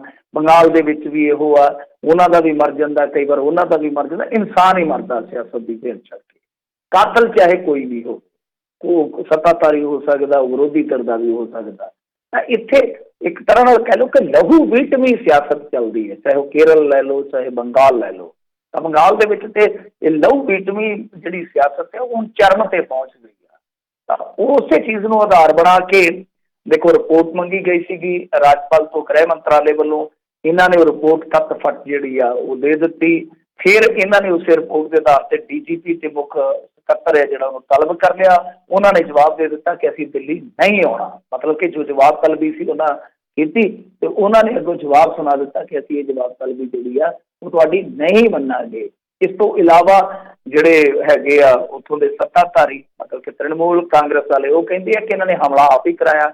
ਮਮਤਾ ਬੈਨਰਜੀ ਤੇ ਇੱਥੋਂ ਤੱਕ ਕਹਿੰਦੀ ਹੈ ਕਿ ਬੰਦੇ ਹੀ ਆਪਣੇ ਆਪ ਮਰਵਾ ਲੈਂਦੇ ਆ। ਸੋ ਇਸ ਤਰ੍ਹਾਂ ਦੀਆਂ ਗੱਲਾਂ ਵੀ ਉੱਥੇ ਹੋ ਰਹੀਆਂ ਨੇ। ਮਤਲਬ ਕਿ ਰਾਜਨੀਤੀ ਜਿਹੜੀ ਆ ਉਹ ਰੱਤੀ ਪਈ ਆ, ਲਾਲ ਰੱਤੀ ਹੋਈ ਪਈ ਆ ਉੱਥੇ। ਦੂਜੀ ਗੱਲ ਜਿਹੜੀ ਆ ਇਸ ਮਾਮਲੇ ਦੇ ਵਿੱਚ ਮਹੱਤਵਪੂਰਨ ਉਹ ਇਹ ਆ ਕਿ ਜਿਹੜੇ ਰਾਜਪਾਲ ਧਨਖੜ ਆ ਉਹ ਕਹਿੰਦੇ ਆ ਕਿ ਅੱਗ ਦੇ ਨਾਲ ਨਾ ਖੇਡੇ ਮਮਤਾ ਬੈਨਰਜੀ, ਸੰਵਿਧਾਨ ਦਾ ਪਾਲਣ ਨਾ ਹੋਇਆ ਤੇ ਫਿਰ ਉੱਥੋਂ ਮੇਰਾ ਰੋਲ ਸ਼ੁਰੂ ਹੋ ਜਾਊਗਾ। ਇਹ ਰਾਜਪਾਲਾਂ ਦੇ ਰੋਲ ਵੀ ਜਿਹੜੇ ਆ ਨਾ ਰਾਜ ਦੇ ਹਿਸਾਬ ਨਾਲ ਜਿਹੜੇ ਪਲੇ ਹੁੰਦੇ ਆ ਰਾਜਪਾਲ ਦੇ ਰੋਲ, ਕਿਉਂਕਿ ਜੇ ਯੂਪੀ ਹੋਵੇ ਤੇ ਉੱਥੇ ਜੋ ਮਰਜ਼ੀ ਹੋ ਜਾਏ ਰਾਜਪਾਲ ਜਿਹੜਾ ਆ ਉਹ ਰੋਲ ਪਲੇ ਨਹੀਂ ਕਰਦਾ। ਤੇ ਜੇ ਮੰਨ ਲਓ ਸਰਕਾਰ ਵਿਰੋਧੀ ਧਿਰ ਹੋਵੇ, ਮਹਾਰਾਸ਼ਟਰ ਹੋਵੇ ਚਾਹੇ ਬੰਗਾਲ ਹੋਵੇ, ਉੱਥੇ ਫਿਰ ਰਾਜਪਾਲ ਜਿਹੜਾ ਹੈ ਉਹ ਰੋਲ ਪਲੇ ਬਖੂਬੀ ਕਰ ਜਾਂਦਾ। ਵਾਕਿਆ ਇਹ ਪਤਾ ਨਹੀਂ ਹੁਣ ਕਿੰਨੀ ਕਰੀ ਇਹ ਡਰਾਮਾ ਜਿਹੜਾ ਆਪਾਂ ਦੇਖਣਾ ਹੈ ਰਾਜਪਾਲਾਂ ਦਾ। ਤੇ ਮਿੰਟੂ ਜੀ ਆਪਾਂ ਇੱਥੇ ਇਹ ਵੀ ਹੋ ਸਕਦਾ, ਦੇਖੋ ਇਹ ਵੀ ਹੋ ਸਕਦਾ। ਗੱਲ ਇਹ ਆ ਜਿਸ ਤਰੀਕੇ ਨਾਲ ਚੱਲਦੀ ਪਈ, ਮੇਰੇ ਖਿਆਲ ਦੇ ਨਾਲ ਜੇ ਤੇ ਕਿਸਾਨ ਐਜੀਟੇਸ਼ਨ ਨਾ ਚੱਲਦਾ, ਚਲੋ ਇਹ ਬੰਗਾਲ ਵਾਲੇ ਸ਼ੁਕਰ ਮਨਾਉਣ, ਮੈਨੂੰ ਤੇ ਜਾਪਦਾ ਸੀਗਾ ਕਿ ਇਹ ਉੱਥੇ ਰਾਸ਼ਟਰਪਤੀ ਰਾਜ ਲਾਗੂ ਕਰਾ ਕੇ ਸਰਕਾਰੀ ਮਸ਼ੀਨਰੀ ਦਾ ਕੰਟਰੋਲ ਹਾਸਲ ਕਰਕੇ ਸੱਤਾ ਤੱਕ ਨਾ ਪਹੁੰਚ ਜਾਂਦੇ। ਕੋਈ ਵੱਡੀ ਗੱਲ ਨਹੀਂ, ਇਹਨਾਂ ਨੂੰ ਸਾਰੇ ਦਾਅ ਪੇਚ ਜਿਹੜੇ ਉਹ ਆਉਂਦੇ ਆ, ਇਹਨਾਂ ਨੇ ਸਭ ਕੁਝ ਟਰਾਈ ਕਰਨਾ ਆ। ਅਜੇ ਇਹਨਾਂ ਨੂੰ ਕਿਹੜਾ ਕੋਈ ਖਤਰਾ ਹੈਗਾ ਸੈਂਟਰ ਦੇ ਵਿੱਚ, ਮਰਜ਼ੀਆਂ ਜਿਹੜੀਆਂ ਪੂਰੀਆਂ ਕਰਨ ਦੇ ਆ। ਤਾਂ ਹੀ ਤਾਂ ਮੈਂ ਕਹਿੰਦਾ ਇਹਦਾ ਕੋਈ ਭਰੋਸਾ ਨਹੀਂ, ਇਹਨੇ ਮਾਓ ਜਾਂ ਸਟਾਲਿਨ ਜਿਹੜਾ ਇਹ ਬਣ ਜਾਣਾ, ਕੋਈ ਭਰੋਸਾ ਨਹੀਂ ਇਸ ਬੰਦੇ ਦਾ। ਅਤੇ ਆਪਾਂ ਇੱਥੇ ਲੈਂਦੇ ਇੱਕ ਬ੍ਰੇਕ, ਤੇ ਬ੍ਰੇਕ ਤੋਂ ਬਾਅਦ ਮੁੜ ਕੇ ਫਿਰ ਵਾਪਸ ਹਾਜ਼ਰ ਹੁੰਦੇ ਹਾਂ। ਅਤੇ ਸਰੋਤਿਓ ਤੁਸੀਂ ਵੀ ਕਾਲ ਕਰ ਸਕਦੇ ਹੋ, ਨੰਬਰ ਹੈਗਾ ਆ 408 272 5200 408 272 5200। ਮਿਲਦੇ ਹਾਂ ਇੱਕ ਬ੍ਰੇਕ ਤੋਂ ਬਾਅਦ।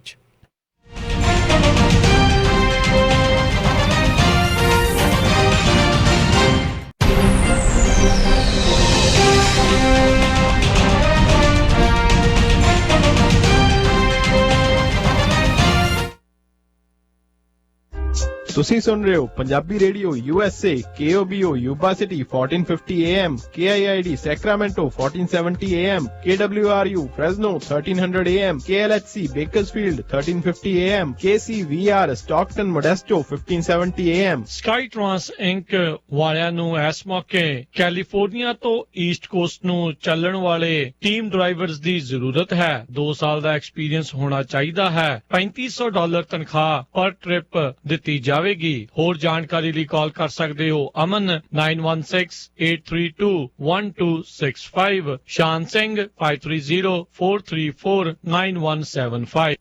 ਲਓ ਜੀ, ਹੁਣ ਖੁੱਲ ਗਿਆ ਭਰਤ ਬਾਜ਼ਾਰ ਕਿੰਗਸ ਕੈਨੀਅਨ ਤੇ ਕਲੋਵਸ ਦੇ ਕਾਰਨਰ ਤੇ, ਬਿਲਕੁਲ ਸ਼ਿਕਾਗੋ ਪੀਜ਼ਾ ਦੇ ਨਾਲ। ਭਰਤ ਬਾਜ਼ਾਰ ਵਿੱਚੋਂ ਤੁਸੀਂ ਖਰੀਦ ਸਕੋਗੇ ਵੈਰਾਈਟੀ ਆਫ ਇੰਡੀਅਨ ਗਰੋਸਰੀ, ਜਿਵੇਂ ਕਿ ਆਟਾ, ਦਾਲਾਂ, ਫਰੈਸ਼ ਸਬਜ਼ੀਆਂ, ਮਠਿਆਈਆਂ ਵਗੈਰਾ। ਹਾਂ, ਤੇ ਖੁਸ਼ਖਬਰੀ ਦੀ ਗੱਲ ਇਹ ਵੀ ਹੈ ਕਿ ਗਰੋਸਰੀ ਦੇ ਨਾਲ ਖਰੀਦ ਸਕਦੇ ਹੋ ਐਗਲੈਸ ਕੇਕਸ, ਪੇਸਟਰੀਜ਼, ਕੁਕੀਜ਼, ਵੱਖਰੇ ਸਵਾਦਾਂ ਵਿੱਚ, ਜਿਵੇਂ ਕਿ ਸਟ੍ਰਾਬੇਰੀ, ਮੈਂਗੋ, ਪਾਈਨਐਪਲ, ਚਾਕਲੇਟ ਵਗੈਰਾ। ਹਾਂ, ਤੇ ਹੋਰ ਵੀ ਸਵਾਦ ਦੀ ਗੱਲ ਇਹ ਹੈ ਕਿ ਇੱਥੇ ਤੁਹਾਨੂੰ ਗਰਮਾ ਤੇ ਪੱਕਿਆ ਪਕਾਇਆ ਪਿਓਰ ਵੈਜੀਟੇਰੀਅਨ ਫੂਡ ਵੀ ਮਿਲੇਗਾ। ਇੱਕ ਵਾਰ ਖਾਓਗੇ ਤੇ ਵਾਰ ਆਉਂਗੇ। ਵਧੇਰੀ ਜਾਣਕਾਰੀ ਲਈ ਸੰਪਰਕ ਕਰੋ ਸਨੀ ਬਦਾਨ ਨਾਲ। ਫੋਨ 5597614101, 559 761 4101।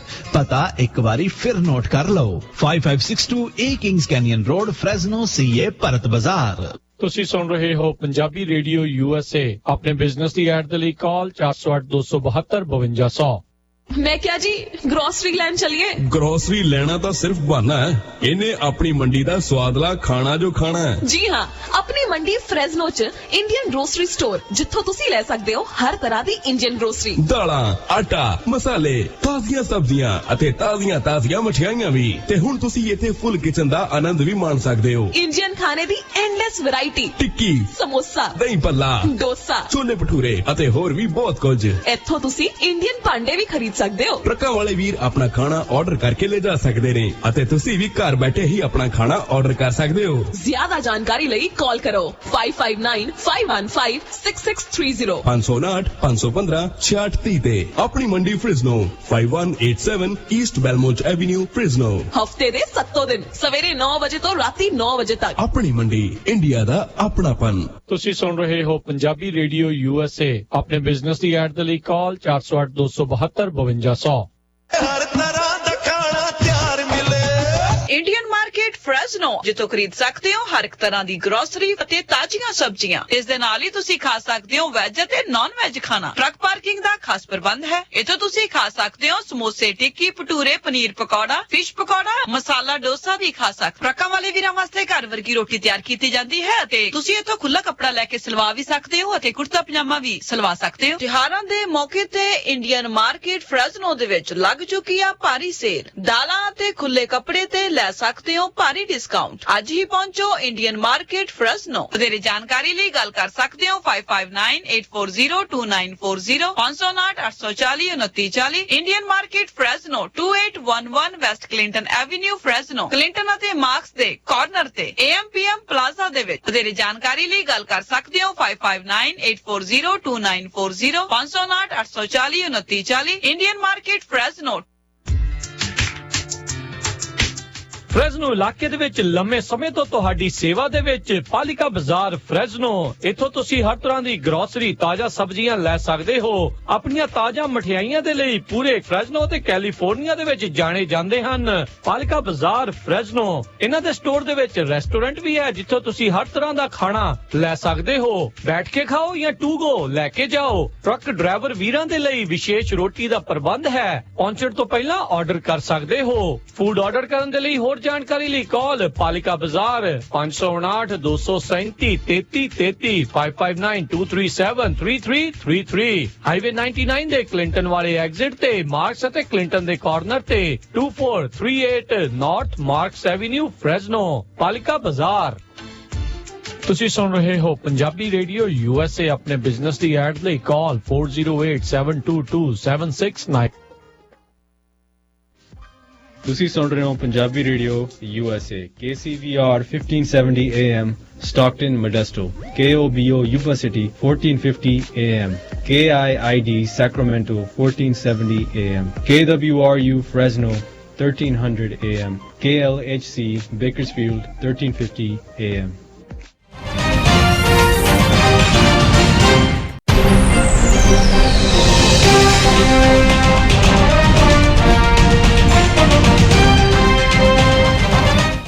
ਪੰਜਾਬੀ ਰੇਡੀਓ USA ਸੁਣ ਰਹੇ ਸਾਰੇ ਸਰੋਤਿਆਂ ਨੂੰ ਇੱਕ ਵਾਰੀ ਫੇਰ ਨਿੱਘੀ ਜੀ ਆਇਆਂ ਨੂੰ। ਸਭ ਦਾ ਸਵਾਗਤ ਹੈ ਸਰੋਤਿਓ ਪ੍ਰੋਗਰਾਮ ਦੇ ਵਿੱਚ। ਪ੍ਰੋਗਰਾਮ ਚੱਲ ਰਿਹਾ ਜੀ ਆਪਣਾ ਇਸ ਮੌਕੇ ਖਬਰ ਤੇ ਨਜ਼ਰ। ਮਿੰਟੂ ਜੀ ਆਪਣੇ ਨਾਲ ਜੁੜੇ ਹੋਏ ਨੇ। ਮਿੰਟੂ ਜੀ, ਜੀ ਆਇਆਂ ਨੂੰ ਇੱਕ ਵਾਰੀ ਫੇਰ ਸਵਾਗਤ ਹੈ ਜੀ। ਸ਼ੁਕਰੀਆ ਜੀ। ਜੀ ਤੇ ਆਓ ਆਪਾਂ ਵਾਰੀ ਸਿਰ ਆਪਣੇ ਸਰੋਤਿਆਂ ਦੀਆਂ ਕਾਲਸ ਜਿਹੜੀਆਂ ਉਹ ਲੈਂਦੇ ਹਾਂ। ਕਾਲ ਕਰਨ ਦੇ ਲਈ ਸਰੋਤਿਓ ਨੰਬਰ ਹੈ 408 272 528082725200 ਤੇ ਆਪਣੇ ਨਾਲ ਪਹਿਲੇ ਕਾਲਰ ਜੁੜੇ ਨੇ ਜਸਬੀਰ ਜੀ। ਸਤਿ ਸ਼੍ਰੀ ਅਕਾਲ। ਸਤਿ ਸ਼੍ਰੀ ਅਕਾਲ ਜੀ ਦੋਨਾਂ ਭਰਾਵਾਂ ਨੂੰ। ਸਤਿ ਸ਼੍ਰੀ ਅਕਾਲ। ਮਿੰਟੂ ਜੀ ਵੇਖੋ, ਮੈਨੂੰ ਨਾ ਕਿਸਾਨੀ ਸੰਘਰਸ਼ 'ਚ ਲਗਾਤਾਰ ਇਹੋ ਜਿਹੀਆਂ ਵੀਡੀਓ ਵੇਖਣ ਨੂੰ ਮਿਲ ਰਹੀਆਂ ਨੇ ਜਿਨ੍ਹਾਂ 'ਚ ਖੱਬੀ ਪੱਖੀ ਧਿਰਾਂ, ਕਾਮਰੇਡ ਧਿਰਾਂ ਉਹ ਸਟੇਜਾਂ ਤੇ ਵਾਹਿਗੁਰੂ ਜੀ ਕਾ ਖਾਲਸਾ ਵਾਹਿਗੁਰੂ ਜੀ ਕੀ ਫਤਿਹ ਬੁਲਾਉਣ ਤੋਂ ਰੋਕਦੀਆਂ ਨੇ ਤੇ ਤਰਕ ਦਿੰਦੀਆਂ ਨੇ ਵੀ ਇਸ ਕਿਸਾਨੀ ਸੰਘਰਸ਼ ਨੂੰ ਧਾਰਮਿਕ ਰੰਗ ਤਾਂ ਨਹੀਂ ਦੇਣੀ। ਤੇ ਹੁਣ ਮੇਰਾ ਸਵਾਲ ਇਹ ਵੀ ਕੀ ਇਹਨਾਂ ਨੂੰ ਪਤਾ ਨਹੀਂ ਇਹ ਗੁਰੂ ਦੀ ਫਤਿਹ ਨਾਲ ਬਾਬਾ ਬੰਦਾ ਸਿੰਘ ਬਹਾਦਰ ਨੇ ਖਾਲਸਾ ਰਾਜ ਦੀ ਸਿਰਜਣਾ ਕਰਕੇ ਕਿਸਾਨਾਂ ਨੂੰ ਹੱਕ ਦਿੱਤੇ ਸੀ। ਕਿ ਹੁਣ ਤਾਜ਼ਾ ਤੁਸੀਂ ਵੇਖੋ ਦਿੱਲੀ ਦੇ ਵਿੱਚ ਜਿਹੜੇ ਆਪਣੇ ਨੌਜਵਾਨ ਗੁਰੂ ਦੀ ਫਤਿਹ ਬੁਲਾ ਕੇ ਉਹ ਦਿੱਲੀ ਪਹੁੰਚੇ ਨੇ ਤੇ ਆਪਣੇ ਦਿੱਲੀ ਨੂੰ ਘੇਰਿਆ ਹੋਇਆ ਜੀ। ਮਿਹਰਬਾਨੀ ਦੱਸਿਓ ਮਿਹਰਬਾਨੀ ਜੀ। ਨਹੀਂ, ਇਹ ਤਾਂ ਵੈਸੇ ਮੈਂ ਤਾਂ ਇਸ ਗੱਲ ਦੇ ਨਾਲ ਸਹਿਮਤ ਹਾਂ ਕਿਉਂਕਿ ਜੇ ਉੱਥੇ ਨਮਾਜ਼ ਪੜ੍ਹੀ ਜਾ ਸਕਦੀ ਆ, ਜੇ ਉੱਥੇ ਹਵਨ ਕੀਤਾ ਜਾ ਸਕਦਾ ਵਾ, ਜੇ ਉੱਥੇ ਗੁਰਬਾਣੀ ਦਾ ਪ੍ਰਵਾਹ ਚੱਲ ਸਕਦਾ ਵਾ ਤੇ ਉੱਥੇ ਸਟੇਜ ਤੇ ਫਿਰ ਬੋਲਣ ਨੂੰ ਕੀ ਆ।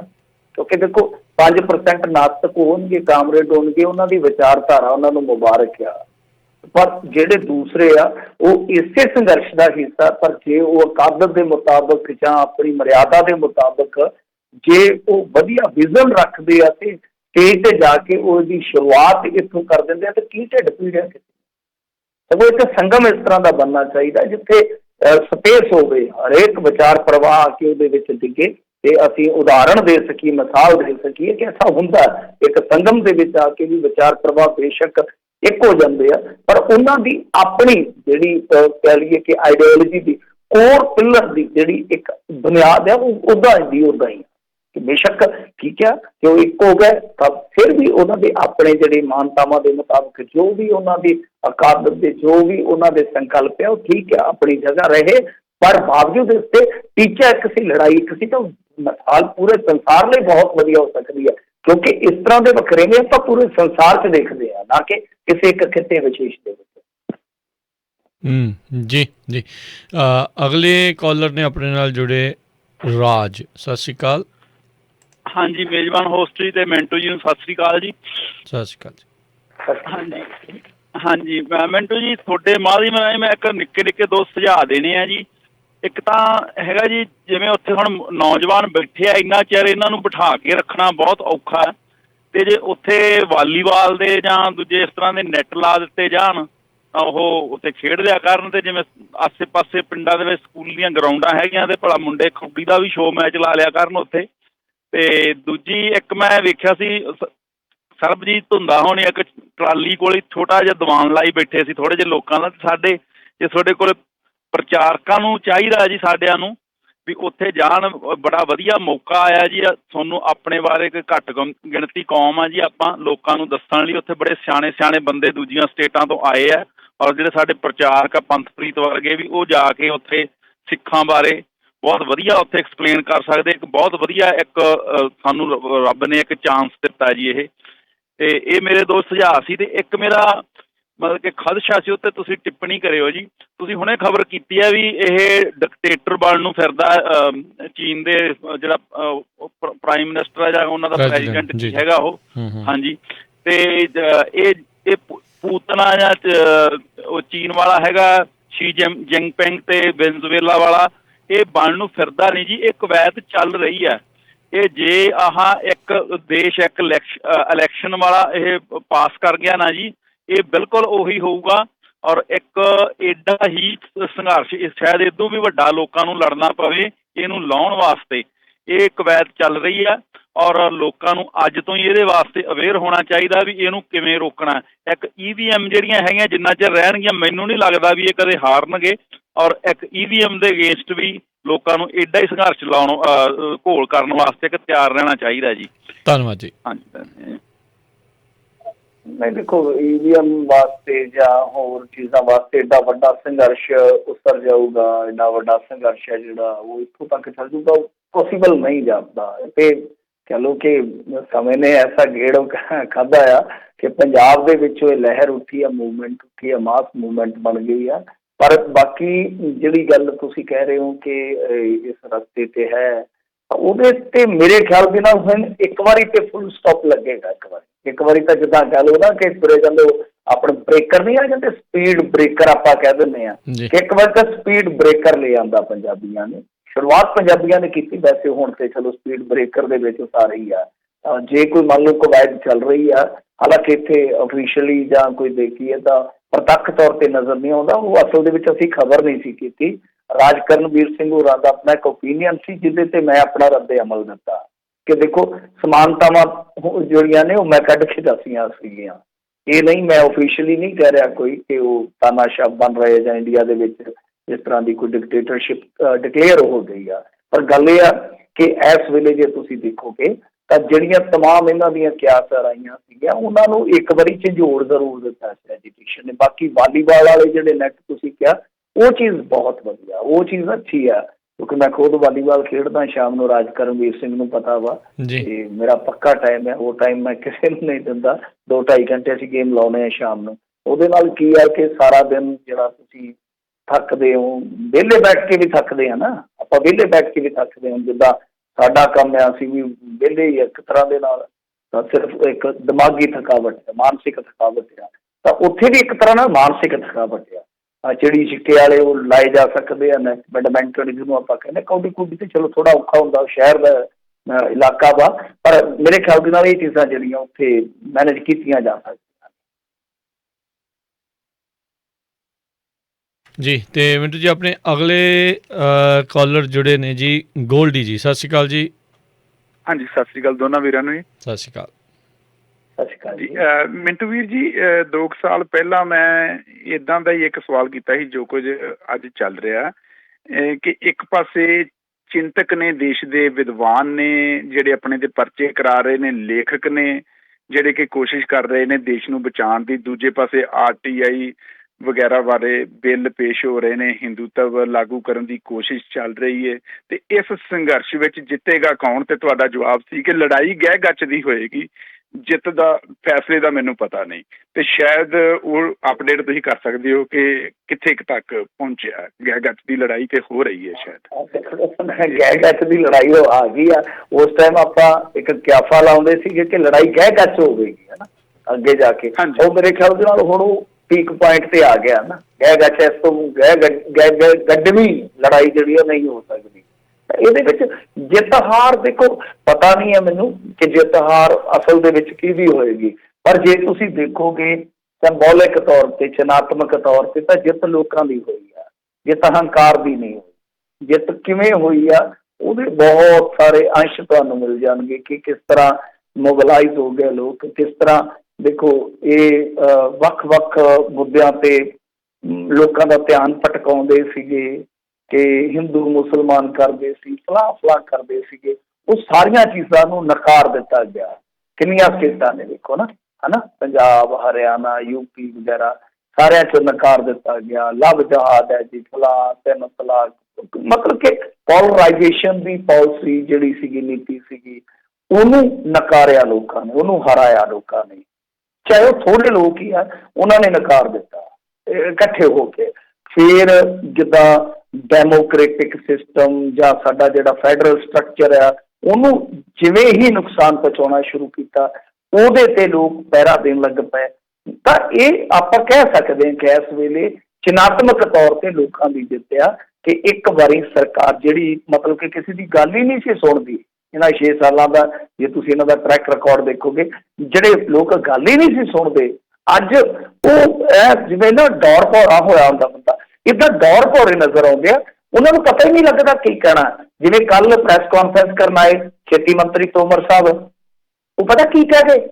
ਉਹ ਕਹਿੰਦੇ ਦੇਖੋ ਜੀ ਜਿਹੜੀ ਆ ਕ੍ਰਿਸ਼ੀ ਉਪਜ ਵਧੀ ਆ, ਦੇਖੋ ਕਿੰਨੀ ਵੱਧ ਗਈ ਹੈ ਇਸ ਸਾਲ। ਉਹ ਤੁਹਾਨੂੰ ਪਤਾ ਹੈ ਨਾ, ਖੇਤੀਬਾੜੀ ਨੇ ਸੈਕਟਰ ਨੇ ਕਾਫੀ ਗਰੋਥ ਕੀਤੀ ਹੈ। ਵੈਸੇ ਤਾਂ ਸਾਰੇ ਸੈਕਟਰ ਮਾਂਝੇ ਗਏ ਕਰੋਨਾ ਕਰਕੇ, ਤਾਂ ਜਿਹੜਾ ਖੇਤੀ ਦਾ ਆਪਣਾ ਸੈਕਟਰ ਸੀਗਾ ਉਹ 3.5% ਪੋਜ਼ਿਟਿਵ ਸੀਗਾ, ਮਤਲਬ ਕਿ 3.5% ਉਹਦੇ 'ਚ ਇਜ਼ਾਫਾ ਸੀਗਾ, ਗਰੋਥ ਰੇਟ ਸੀਗੀ। ਉਹ ਕਹਿੰਦੇ ਕਿ ਦੇਖੋ ਵੇਖ ਲਓ, ਇਹ ਸਾਰਾ ਜਿਹੜਾ ਕੰਮ ਹੈ ਦੂਰਦ੍ਰਿਸ਼ਟੀ ਕਿਹਦੀ ਸੀਗੀ? ਨਰਿੰਦਰ ਮੋਦੀ ਜੀ ਦੀ ਸੀਗੀ ਨਾ।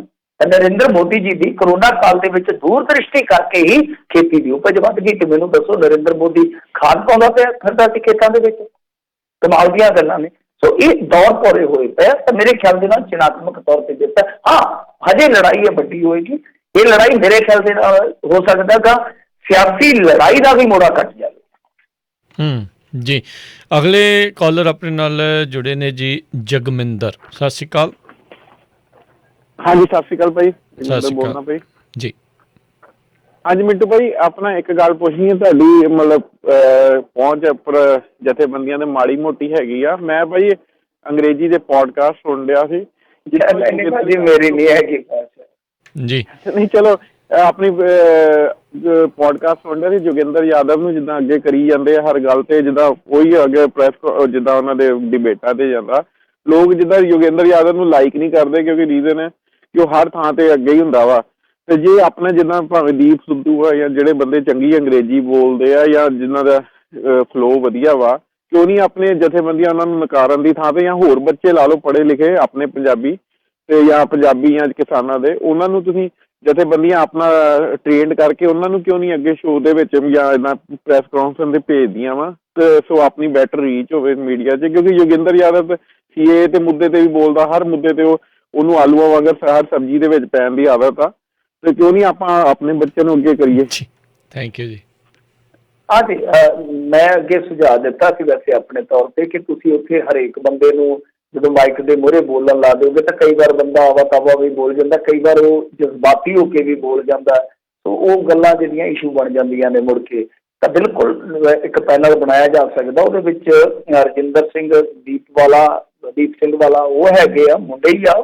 ਤੁਹਾਨੂੰ ਨਹੀਂ ਪਤਾ ਸ਼ਾਇਦ ਕਿ ਇਹ ਜਿਹੜੀਆਂ ਜਥੇਬੰਦੀਆਂ ਆਪਣੀਆਂ ਪੰਜਾਬ ਤੋਂ ਗਈਆਂ, ਇਹਨਾਂ ਦੇ ਵਿੱਚੋਂ ਯੰਗਸਟਰ ਵੀ ਆ, ਕੁਛ ਬਹੁਤ ਤੇਜ਼ ਤਰਾਰ ਮੁੰਡੇ ਆ। ਤੇ ਇੱਕ ਗੁਰਦਾਸਪੁਰ ਜ਼ਿਲ੍ਹੇ ਤੋਂ ਆ, ਬਿਲਕੁਲ ਯੰਗਸਟਰ ਮੁੰਡਾ ਵਾ। ਤਾਂ ਇਹ ਹੈਗੇ ਆ ਜਿਨ੍ਹਾਂ ਦਾ ਪੈਨਲ ਬਣਾਇਆ ਜਾ ਸਕਦਾ। ਔਰ ਖੁਦ ਜਿਹੜੇ ਰਾਜੇਵਾਲ ਸਾਹਿਬ ਆ ਬਹੁਤ ਅੱਛੀ ਪਕੜ ਰੱਖਦੇ ਅੰਗਰੇਜ਼ੀ, ਹਿੰਦੀ ਔਰ ਪੰਜਾਬੀ ਤੇ।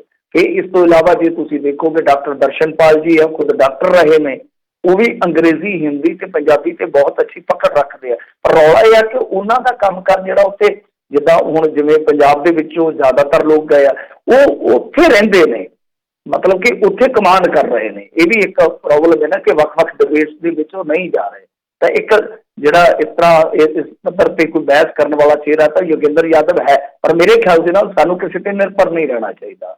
ਸਾਨੂੰ ਆਪਣੇ ਪੰਜਾਬ ਦੇ ਵਿੱਚੋਂ ਵੀ ਇਸ ਤਰ੍ਹਾਂ ਦੇ ਜਿਹੜੇ ਡਿਬੇਟਸ ਹੁੰਦੇ ਆ ਨੈਸ਼ਨਲ ਪੱਧਰ ਦੇ, ਉਹਨਾਂ ਦੇ ਵਿੱਚ ਭੇਜਣ ਵਾਸਤੇ ਆਪਣੀ ਪਨੀਰੀ ਤਿਆਰ ਕਰਨੀ ਚਾਹੀਦੀ ਹੈ। ਡੈਫੀਨੇਟਲੀ ਮੈਂ ਤੁਹਾਡੇ ਨਾਲ ਇਸ ਗੱਲ ਤੋਂ ਐਗਰੀ ਕਰਦਾ। ਬਿਲਕੁਲ ਜੀ, ਇਹ ਸਪੋਕਸ ਪਰਸਨ ਆਪਣੇ ਤਿਆਰ ਹੋਣੇ ਚਾਹੀਦੇ, ਕਿਉਂਕਿ ਫਿਰ ਉਹੋ ਹੀ ਬੰਦਿਆਂ ਨੂੰ ਬਾਰ-ਬਾਰ ਬੁਲਾਉਂਦੇ ਰਹਿੰਦੇ ਆ। ਕਈ ਵਾਰੀ ਉਹਨਾਂ ਦੇ ਵਿਚਾਰ ਉਹ ਆਪਣੀ ਸਮਝ ਦੇ ਹਿਸਾਬ ਦੇ ਨਾਲ ਕਰੀ ਜਾਂਦੇ ਆ ਅਤੇ ਯੂਨੀਅਨਾਂ ਜਿਹੜੀਆਂ ਆ ਉਹ ਹੋਰ ਹਿਸਾਬ ਦੇ ਨਾਲ ਸੋਚ ਰਹੀਆਂ ਹੁੰਦੀਆਂ। ਸੋ ਅੰਦਰਲੀ ਗੱਲਾਂ ਜਿਹੜੀਆਂ ਫਿਰ ਉਸ ਹਿਸਾਬ ਦੇ ਨਾਲ ਪਤਾ ਲੱਗਦੀਆਂ ਨੇ। ਕਰਨੈਲ ਸਿੰਘ ਜੀ, ਸਤਿ ਸ਼੍ਰੀ ਅਕਾਲ। ਵਾਹਿਗੁਰੂ ਖਾਲਸਾ, ਵਾਹਿਗੁਰੂ ਜੀ ਕੀ ਫਤਿਹ। ਹਾਂਜੀ ਮੀਟੂ ਜੀ, ਮੇਰੇ ਤੇ 2-4 ਕੁਐਸਚਨ ਆ, ਪਰ ਹੈਗੇ ਡਿਫਰੈਂਟ। ਜਿਹੜੇ ਬਾਕੀ ਦੇ ਆਏ ਆ ਉਹਨਾਂ ਨਾਲੋਂ, ਜਿਸ ਤਰ੍ਹਾਂ ਕਿ ਜਿੰਨੇ ਵੀ ਲਾ ਆਏ ਆ ਉਹਨਾਂ ਬਾਰੇ ਸਮਝਾ ਦਿੱਤਾ ਆ, ਤੇ ਆਪਣੇ ਨਾ ਕਿਸਾਨਾਂ ਨੂੰ ਵਾਪਸ ਜਾਣਾ ਚਾਹੀਦਾ ਆ।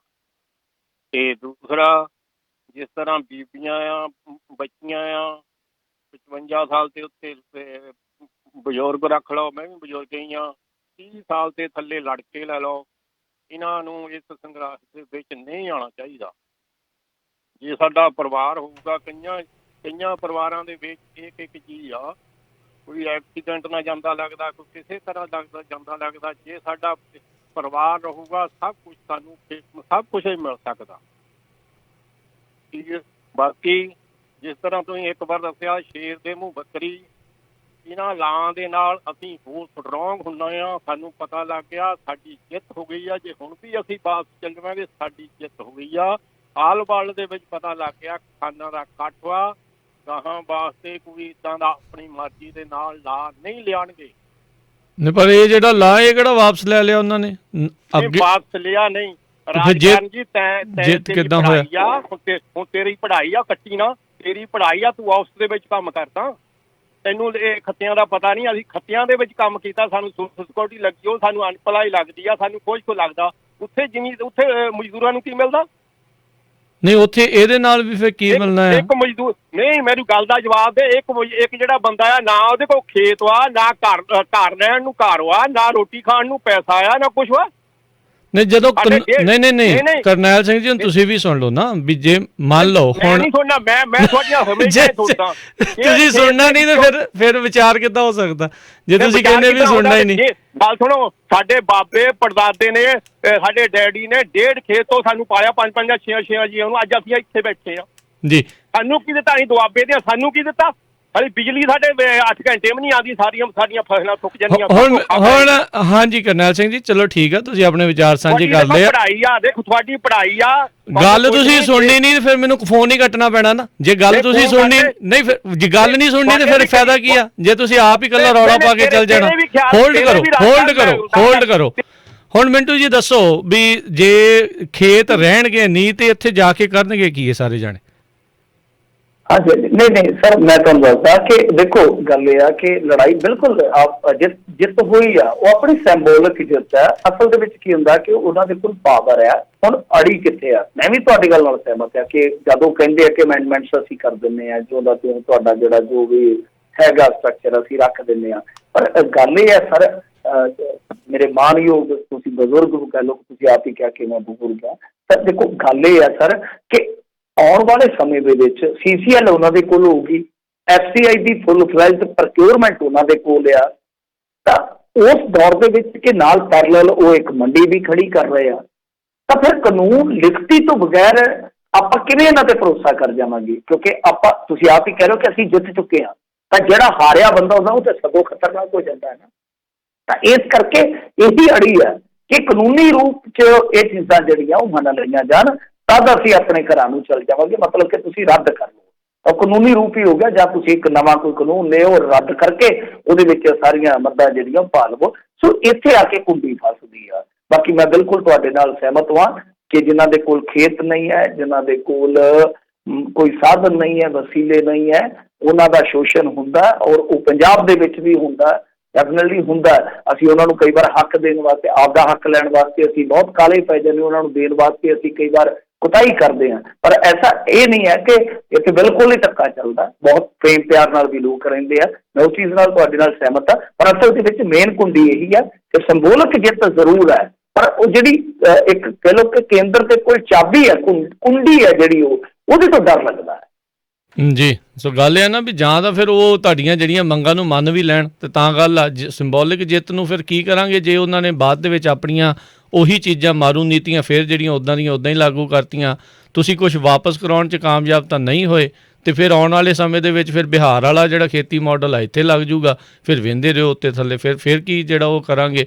ਨੋ ਡਾਊਟ ਹਰ ਇੱਕ ਨੂੰ ਜਿਹੜਾ ਆ ਆਪਣੇ ਜੀ ਸਾਰੇ ਜਾਣੇ ਪਿਆਰੇ ਆ, ਪਰ ਉਹ ਤਾਂ ਹੀ ਆ ਨਾ ਸਾਰਾ ਕੁਝ ਖੁਸ਼ਹਾਲ ਤਾਂ ਹੀ ਵੱਸ ਸਕਦਾ ਜੇ ਖੁਸ਼ਹਾਲੀ ਅਸਲ ਦੇ ਵਿੱਚ ਆਰਥਿਕ ਤੌਰ ਦੇ ਉੱਤੇ ਬਰਕਰਾਰ ਰਵੇ। ਅਗਲੇ ਜਿਹੜੇ ਕਾਲਰ ਆਪਣੇ ਨਾਲ ਜੁੜੇ ਨੇ ਜੀ, ਗੁਰਮਿੰਦਰ ਜੀ, ਸਤਿ ਸ਼੍ਰੀ ਅਕਾਲ। ਗੁਰਮਿੰਦਰ ਜੀ। ਹਾਂਜੀ, ਸਤਿ ਸ਼੍ਰੀ ਅਕਾਲ ਵੀਰ ਜੀ। ਸਤਿ ਸ਼੍ਰੀ ਅਕਾਲ। ਸਤਿ ਸ਼੍ਰੀ ਅਕਾਲ ਜੀ। ਹਾਂਜੀ ਵੀਰ ਜੀ, ਮੈਂ ਤਾਂ ਇੰਨੇ ਕਹਿਣਾ, ਜਦੋਂ ਤੁਸੀਂ ਪਹਿਲਾ ਕੁਐਸਚਨ ਕੀਤਾ ਸੀਗਾ ਬਈ ਉਹ ਆਪਣਾ ਚੌਪਾਲਾਂ ਤੇ ਜਾ ਕੇ ਸਮਝਾਉਣਗੇ ਹਨਾ ਆਪਣੇ ਪਿੰਡਾਂ 'ਚ, ਤੇ ਉਹ ਤਾਂ ਹੁਣ ਸਾਡੇ ਇੱਥੇ ਮੇਰੇ ਬੱਚੇ ਆ ਜੀ 2, ਗੁੱਡੀ ਆ ਮੇਰੀ 15 ਸਾਲ ਦੀ, ਮੇਰਾ ਲੜਕਾ 10 ਸਾਲ ਦਾ, ਉਹ TV ਵੇਖਦੇ ਰਹਿੰਦੇ ਸਾਰੀ ਦਿਹਾੜੀ, ਤੇ ਉਹ ਸਾਨੂੰ ਸਮਝਾਉਣ ਲੱਗ ਜਾਂਦੇ ਆ ਹਨਾ ਵੀ ਕਾਰਪੋਰੇਟ ਘਰਾਣੇ ਕਿੱਦਾਂ ਸਾਰਾ ਕੁਝ ਤੇ ਕਬਜ਼ਾ ਕਰਦੇ ਆ, ਰੌਕਫੈਲਰ ਦੀ ਉਦਾਹਰਨ ਦੇਣ ਲੱਗ ਜਾਂਦੇ ਹਨਾ ਜੀ। ਤੇ ਦੂਸਰੀ ਗੱਲ ਇਹ ਆ ਵੀ ਹੁਣ ਜਿਹੜੇ ਚਪਾਲਾਂ ਤੇ ਆਉਣਗੇ ਆਪਣੇ ਜੱਟਾਂ ਦੇ ਘਰਾਂ 'ਚ ਡਰੰਮ ਤਾਂ ਹੁੰਦੇ ਹੀ ਆ ਡੀਜ਼ਲ ਵਾਲੇ 200 ਲੀਟਰ ਵਾਲੇ, 5-5 ਲੀਟਰ ਡੀਜ਼ਲ ਪਾ ਲੈਣ ਤੇ ਬਾਕੀ ਪਾ ਲੈਣ ਪਾਣੀ, ਤੇ ਫਿਰ ਉਹੀ ਜਦੋਂ ਚਪਾਲਾਂ ਤੇ ਆਉਣਗੇ ਫਿਰ ਉਹਨਾਂ ਨੂੰ ਉੱਥੇ ਕਰ ਦੇਣ ਫੰਦੇ ਉੱਥੇ। ਆਹੀ ਹੈ ਜੀ ਬਸ। ਠੀਕ ਹੈ ਨਾ, ਸਮਝ ਨਹੀਂ ਕਹਿੰਦੇ ਵੀ ਚੌਪਾਲਾਂ ਦੇ ਉੱਤੇ ਤੇ ਫਿਰ ਪਾਣੀ ਦੀਆਂ ਬਾਛੜਾਂ ਦੇ ਵਿੱਚ ਡੀਜ਼ਲ ਮਿਲਾ ਕੇ ਜਿਹੜਾ ਉਹਨਾਂ ਦੇ ਉੱਤੇ ਸੁੱਟ ਦੇਣ। ਨਹੀਂ ਆਪਾਂ ਇਸ ਚੀਜ਼ ਤੋਂ ਗੁਰੇਜ਼ ਕਰੀਏ। ਆਪਾਂ ਕਿਸੇ ਨੂੰ ਕਿਸੇ ਵੈਸੇ ਮੈਂ ਤੇ ਦੇਖੋ ਜਿਹੜੀ ਹੁੰਦੀ ਆ ਨਾ, ਇਸ ਤਰ੍ਹਾਂ ਜਦੋਂ ਤੁਸੀਂ ਕੋਈ ਡਿਊਟੀ ਕਰਦੇ ਹੋ ਮੀਡੀਆ ਦੇ ਵਿੱਚ, ਅਸੀਂ ਤਾਂ ਇਹ ਵੀ ਨਹੀਂ ਕਿਸੇ ਨੂੰ ਕਹਿ ਸਕਦੇ ਕਿ ਤੁਸੀਂ ਪ੍ਰੋਟੈਸਟ ਕਰੋ ਕਿਸੇ ਦੇ ਖਿਲਾਫ। ਜੇ ਆਪਾਂ ਦੇਖੀਏ ਸਿਧਾਂਤਕ ਤੌਰ ਤੇ ਸਾਡਾ ਕੰਮ ਨਹੀਂ, ਸਾਡਾ ਕੰਮ ਤਾਂ ਸੂਚਨਾ ਦੇਣੀ ਹੈ ਨਾ। ਜੇ ਤੁਸੀਂ ਪੁੱਛ ਲੈਂਦੇ ਹੋ ਕਾਲ ਕਰਕੇ ਤਾਂ ਅਸੀਂ ਚਲੋ ਆਪਣਾ ਓਪੀਨੀਅਨ ਦੇ ਦਿੱਤਾ। ਹਾਂ, ਪ੍ਰੋਟੈਸਟ ਹਰੇਕ ਬੰਦੇ ਦਾ ਅਧਿਕਾਰ ਹੈ, ਪਰ ਆਪਾਂ ਇਸ ਤਰ੍ਹਾਂ ਦਾ ਪ੍ਰੋਟੈਸਟ ਨਾ ਕਿਸੇ ਨੂੰ ਕਹੀਏ ਕਿ ਜਿਹਦੇ ਨਾਲ ਉਹ ਚੀਜ਼ਾਂ ਜਿਹੜੀਆਂ ਵਿਗੜ ਜਾਣ, ਖਾਸ ਤੌਰ ਤੇ ਹਾਲਾਤ ਇਸ ਤਰ੍ਹਾਂ ਦੇ ਪੈਦਾ ਹੋ ਜਾਣ ਕਿ ਹੰਗਾਮਾ ਹੋਵੇ, ਕੋਈ ਹਿੰਸਾ ਹੋਵੇ। ਮੇਰੇ ਖਿਆਲ ਨਾਲ ਆਪਾਂ ਨੂੰ ਗੁਰੇਜ਼ ਕਰਨਾ ਚਾਹੀਦਾ। ਹਾਂ, ਪੀਸਫੁਲੀ ਪ੍ਰੋਟੈਸਟ ਜੋ ਮਰਜ਼ੀ ਉਹ ਵੀ ਕਰਨਾ, ਕੋਈ ਦਿੱਕਤ ਨਹੀਂ ਹੈ। ਸੋ ਇਹ ਮੇਰੀ ਬੇਨਤੀ ਹੈ, ਗੁੱਸਾ ਨਾ ਕਰਿਓ ਕਿ ਸਾਨੂੰ ਇਹੋ ਜਿਹੀਆਂ ਚੀਜ਼ਾਂ, ਆਪਾਂ ਤਾਂ ਕਹਿੰਦੇ ਕਿ ਪੀਸਫੁਲ ਬੈਠਣ ਸਾਡੇ ਬੰਦੇ, ਤੇ ਪੀਸਫੁਲ ਬੈਠ ਕੇ ਉਹ ਇੱਥੋਂ ਤੱਕ ਪਹੁੰਚੇ ਆ। ਜੇ ਆਪਾਂ ਇਸ ਤਰ੍ਹਾਂ ਕਰਾਂਗੇ, ਦੇਖੋ ਜਿਹੜੇ ਪੰਜਾਬ ਦੇ ਵਿੱਚੋਂ ਭਾਜਪਾ ਵਾਲੇ ਹੈ ਤੇ ਆਪਣੇ ਭਰਾ ਹੀ ਆ, ਉਹ ਵਿੱਚੋਂ ਸਰਜੀਤ ਕੁਮਾਰ ਜੈਣੀ ਬੋਲਿਆ ਵੀ ਸੀਗਾ। ਹਾਂ ਠੀਕ ਆ, ਉਹ ਹੁਣ ਕਿਸੇ ਹੋਰ ਚਸ਼ਮੇ ਨਾਲ ਇਹਨਾਂ ਚੀਜ਼ਾਂ ਨੂੰ ਦੇਖ ਰਹੇ ਆ, ਪਰ ਆਪਾਂ ਵਿਗਾੜ ਨਾ ਪਾਈਏ ਕਿਉਂਕਿ ਗਾਂਹ ਛੱਡ ਕੇ ਖੇਡਾਂ ਫਿਰ ਹਿੰਦੂ ਸਿੱਖ 'ਚ ਬਦਲ ਗਈਆਂ ਤੇ ਫਿਰ ਔਖਾ ਹੋ ਜਾਊਗਾ। ਅਸੀਂ ਤੇ ਲੋਕ ਇਕੱਠੇ ਹੋਏ ਜੀ। ਅਗਲੇ ਕਾਲਰ ਨੇ ਰਜਿੰਦਰ, ਸਤਿ ਸ਼੍ਰੀ ਅਕਾਲ। ਹਾਂਜੀ ਭਾਜੀ, ਸਤਿ ਸ਼੍ਰੀ ਅਕਾਲ। ਸਤਿ ਸ਼੍ਰੀ ਅਕਾਲ। ਚਪਾਲ ਵਾਲੀ ਗੱਲ ਹੈ, ਜਿਵੇਂ ਆਪਣੇ ਪੰਜਾਬ 'ਚ ਸੱਥਾਂ ਹੁੰਦੀਆਂ ਆ ਜਗ੍ਹਾ ਜਗ੍ਹਾ ਤੇ, ਪਿੰਡਾਂ 'ਚ 1 ਜਾਂ 2 ਜਗ੍ਹਾ ਤੇ ਸੱਥ ਹੁੰਦੀ, ਉੱਥੇ ਬਹਿੰਦੇ ਸਾਰੇ ਏਦਾਂ ਹੀ ਵੈਸਟ ਵਾਲੇ ਪਾਸੇ ਉਹ ਚਪਾਲ ਹੁੰਦੀ ਪਿੰਡਾਂ 'ਚ। ਪਹਿਲਾਂ ਤੇ ਪੱਕੇ ਟਿਕਾਣੇ ਬਣੇ ਹੁੰਦੇ ਜਿੱਥੇ ਸਵੇਰੇ ਸ਼ਾਮੀ ਲੋਕੀ ਇਕੱਠੇ ਹੋ ਕੇ ਬਹਿੰਦੇ ਸੀ, ਉੱਥੇ ਜਾਣਗੇ ਚਲੋ ਵਟਐਵਰ। ਲੋਕੀ ਸਮਝਦਾਰ ਨੇ ਅੱਜ ਕੱਲ੍ਹ, ਸਾਰੇ ਜਵਾਬ ਦੇਣ ਨੂੰ ਹੈਗੇ ਤਿਆਰ। ਪਰ ਮੈਂ ਫੋਨ ਕੀਤਾ ਇੱਕ ਡਿਫਰੈਂਟ ਚੀਜ਼ ਵਾਸਤੇ, ਇੱਕ ਰਲਦੀ ਮਿਲਦੀ ਚੀਜ਼ ਆ। ਜਦੋਂ ਆਪਾਂ ਦਿੱਲੀ ਤੋਂ ਜਾਈਏ ਨਾ NH24 ਦੇ ਉੱਪਰ ਬਰੇਲੀ ਵਾਲੇ ਪਾਸੇ ਨੂੰ ਕਹਿ ਲਓ ਜਾਂ ਹਾਪੜ ਵਾਲੀ ਸਾਈਡ ਨੂੰ, 1.5-2 ਕਿਲੋਮੀਟਰ ਦੀ ਇੱਕ ਮੰਡੀ ਬਣੀ ਹੋਈ ਆ, ਉਹਦੇ ਉੱਪਰ ਲਿਖਿਆ ਹੋਇਆ US ਫੂਡਸ।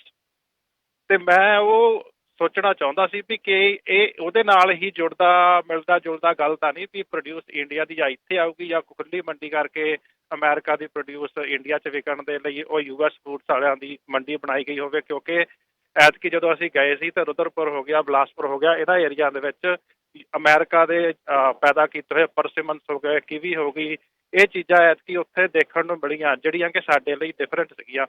ਪਰਸਿਮਨਸ ਨੂੰ ਉੱਥੇ ਰਾਮਫਲ ਕਹਿ ਕੇ ਵੇਚਦੇ ਆ। ਇਹ ਪੁੱਛਣਾ ਜੀ। ਹਾਂਜੀ, ਹੋ ਸਕਦਾ ਕਿ ਦੇਖੋ ਜਦੋਂ ਮੰਡੀ ਖੁੱਲ ਗਈ ਤੇ ਕੌਮਾਂਤਰੀ ਪੱਧਰ ਤੋਂ ਆਵੇ ਪਲੇਅਰ, ਇੱਥੋਂ ਆਵੇ, ਕੋਈ ਫਰਕ ਨਹੀਂ ਪੈਂਦਾ। ਇਹੀ ਤੇ ਇਹਨਾਂ ਨੇ ਕਿਹਾ ਨਾ ਕਿ ਅਸੀਂ ਇਨਵੈਸਟਮੈਂਟ ਵਧਾਉਣੀ ਹੈ ਖੇਤੀ ਦੇ ਵਿੱਚ। ਇਨਵੈਸਟਮੈਂਟ ਵਧਾਉਣ ਦਾ ਜਿਹੜਾ ਹੁੰਦਾ ਚੱਕਰ ਕਿ ਜੇ ਤਾਂ ਹੁਣ ਤੁਸੀਂ ਚਾਈਨਾ ਦੀ ਤਰਫ ਤੇ ਵਧਾਵੋ, ਮਸਲਨ ਉੱਥੇ ਛੋਟੇ ਖੇਤ ਹੈ ਤਾਂ ਉਹ ਇਨਵੈਸਟ ਖੁਦ ਕਰ ਰਹੇ ਨੇ ਜਨਤਕ ਤੌਰ ਤੇ, ਯਾਨੀ ਪ੍ਰਾਈਵੇਟ ਸੈਕਟਰ ਦੇ ਤੌਰ ਤੇ। ਤੁਸੀਂ ਸਮਝ ਗਏ ਹੋਵੋਗੇ ਕਿ ਸਰਕਾਰ ਬਣੀ ਇਨਵੈਸਟਮੈਂਟ, ਉਹ ਇਨਵੈਸਟਮੈਂਟ ਅੱਛੀ ਹੈ। ਜਿਵੇਂ ਆਪਾਂ GDP ਦਾ ਰੱਖ ਲਿਆ ਜੀ ਇੰਨੇ %, ਤੁਹਾਡੇ US ਦੇ ਵਿੱਚ ਵੀ ਦਿੰਦੇ ਸੀ ਪਹਿਲਾਂ, ਹੁਣ ਤਾਂ ਮੇਰੇ ਖਿਆਲ ਦੇ ਨਾਲ ਉਹਨਾਂ ਨੇ ਮਾਡਲ ਚੇਂਜ ਕਰ ਦਿੱਤਾ, ਥੋੜਾ ਕਟੌਤੀਆਂ ਹੋ ਗਈਆਂ। ਤਾਂ ਪਹਿਲਾਂ ਤਾਂ ਬਹੁਤ ਜ਼ਬਰਦਸਤ ਸੀ, ਹਾਲੇ ਵੀ ਮੇਰੇ ਖਿਆਲ ਦੇ ਨਾਲ ਸਬਸਿਡੀਆਂ ਵਗੈਰਾ ਬਹੁਤ ਦਿੰਦੀ ਹੈ US ਗੌਰਮੈਂਟ। ਤਾਂ ਕਹਿਣ ਦਾ ਮਤਲਬ ਇੱਕ ਜੇ ਤਾਂ ਤੁਸੀਂ ਇਹ ਇਨਵੈਸਟਮੈਂਟ ਖੁਦ ਕਰਦੇ ਹੋ ਤਾਂ ਮੱਚ ਬੈਟਰ ਹੈ, ਪਰ ਜਦ ਤੁਸੀਂ ਇਹ ਕਹਿੰਦੇ ਹੋ ਕਿ ਇਨਵੈਸਟਮੈਂਟ ਕਰਾਉਣੀ ਅਸੀਂ ਕਰਾਉਣੀ ਪ੍ਰਾਈਵੇਟ ਪਲੇਅਰਸ ਤੋਂ ਆ, ਤਾਂ ਉਹਦੇ ਵਾਸਤੇ ਫਿਰ ਉਹ ਆਪਣਾ ਢਾਂਚਾ ਪਾਲਣਗੇ। ਇਹ ਜਿਹੜੀਆਂ ਤੁਸੀਂ ਚੀਜ਼ਾਂ ਦੇਖ ਰਹੇ ਹੋ ਬਿਲਕੁਲ ਇਸੇ ਚੀਜ਼ ਨਾਲ ਹੀ ਜੁੜਦੀਆਂ, ਚਾਹੇ ਉਹ ਅਡਾਨੀ ਦੇ ਸਾਈਲੋ ਹੋਣ ਸਟੋਰੇਜ ਵਾਸਤੇ, ਚਾਹੇ ਇਹ ਇਸ ਤਰ੍ਹਾਂ ਦੇ ਬਾਜ਼ਾਰ ਹੋਣ, ਚਾਹੇ ਪ੍ਰੋਕਿਊਰਮੈਂਟ ਵਾਸਤੇ ਮੰਡੀਆਂ ਹੋਣ, ਇਹ ਸਾਰਾ ਇਸੇ ਕੜੀ ਦਾ ਹੀ ਹਿੱਸਾ ਹੈ ਕਿ ਇੱਕ ਪਾਸੇ ਤਾਂ ਫੂਡ ਕੰਟਰੋਲ ਦੀ ਜਿਹੜੀ ਗੇਮ ਆ ਉਹ ਲੱਗ ਜਾਊਗੀ, ਪਲੱਸ ਦੂਸਰੇ ਪਾਸੇ ਪ੍ਰਾਈਵੇਟ ਪਲੇਅਰ ਜਿਹੜੇ ਇਨਵੈਸਟਮੈਂਟ ਵਾਸਤੇ ਆ ਜਾਣਗੇ। ਸਰਕਾਰ ਦਾ ਖਹਿੜਾ ਛੁੱਟ ਜੂ, ਬਸ ਆਹੀ ਗੇਮ ਹੈ ਜੀ। ਬੜੀ ਮਿਹਰਬਾਨੀ, ਥੈਂਕ ਯੂ ਜੀ। ਅਤੇ ਸਮਾਂ ਵੀ ਆਪਣੇ ਪ੍ਰੋਗਰਾਮ ਦਾ ਜਿਹੜਾ ਉਹ ਹੁਣ ਸਮਾਪਤ ਹੈ। ਅਤੇ ਮਿੰਟੂ ਜੀ ਬਹੁਤ ਬਹੁਤ ਤੁਹਾਡਾ ਧੰਨਵਾਦ, ਤੁਸੀਂ ਸਾਡੇ ਨਾਲ ਜੁੜੇ, ਇਹਨਾਂ ਖਬਰਾਂ ਬਾਰੇ ਜਿਹੜੀਆਂ ਜਾਣਕਾਰੀ ਦਿੱਤੀਆਂ, ਸਰੋਤਿਆਂ ਦੇ ਸਵਾਲਾਂ ਨੂੰ ਜਵਾਬ ਦਿੱਤੇ। ਧੰਨਵਾਦ ਜੀ, ਮਿਹਰਬਾਨੀ। ਧੰਨਵਾਦ ਜੀ।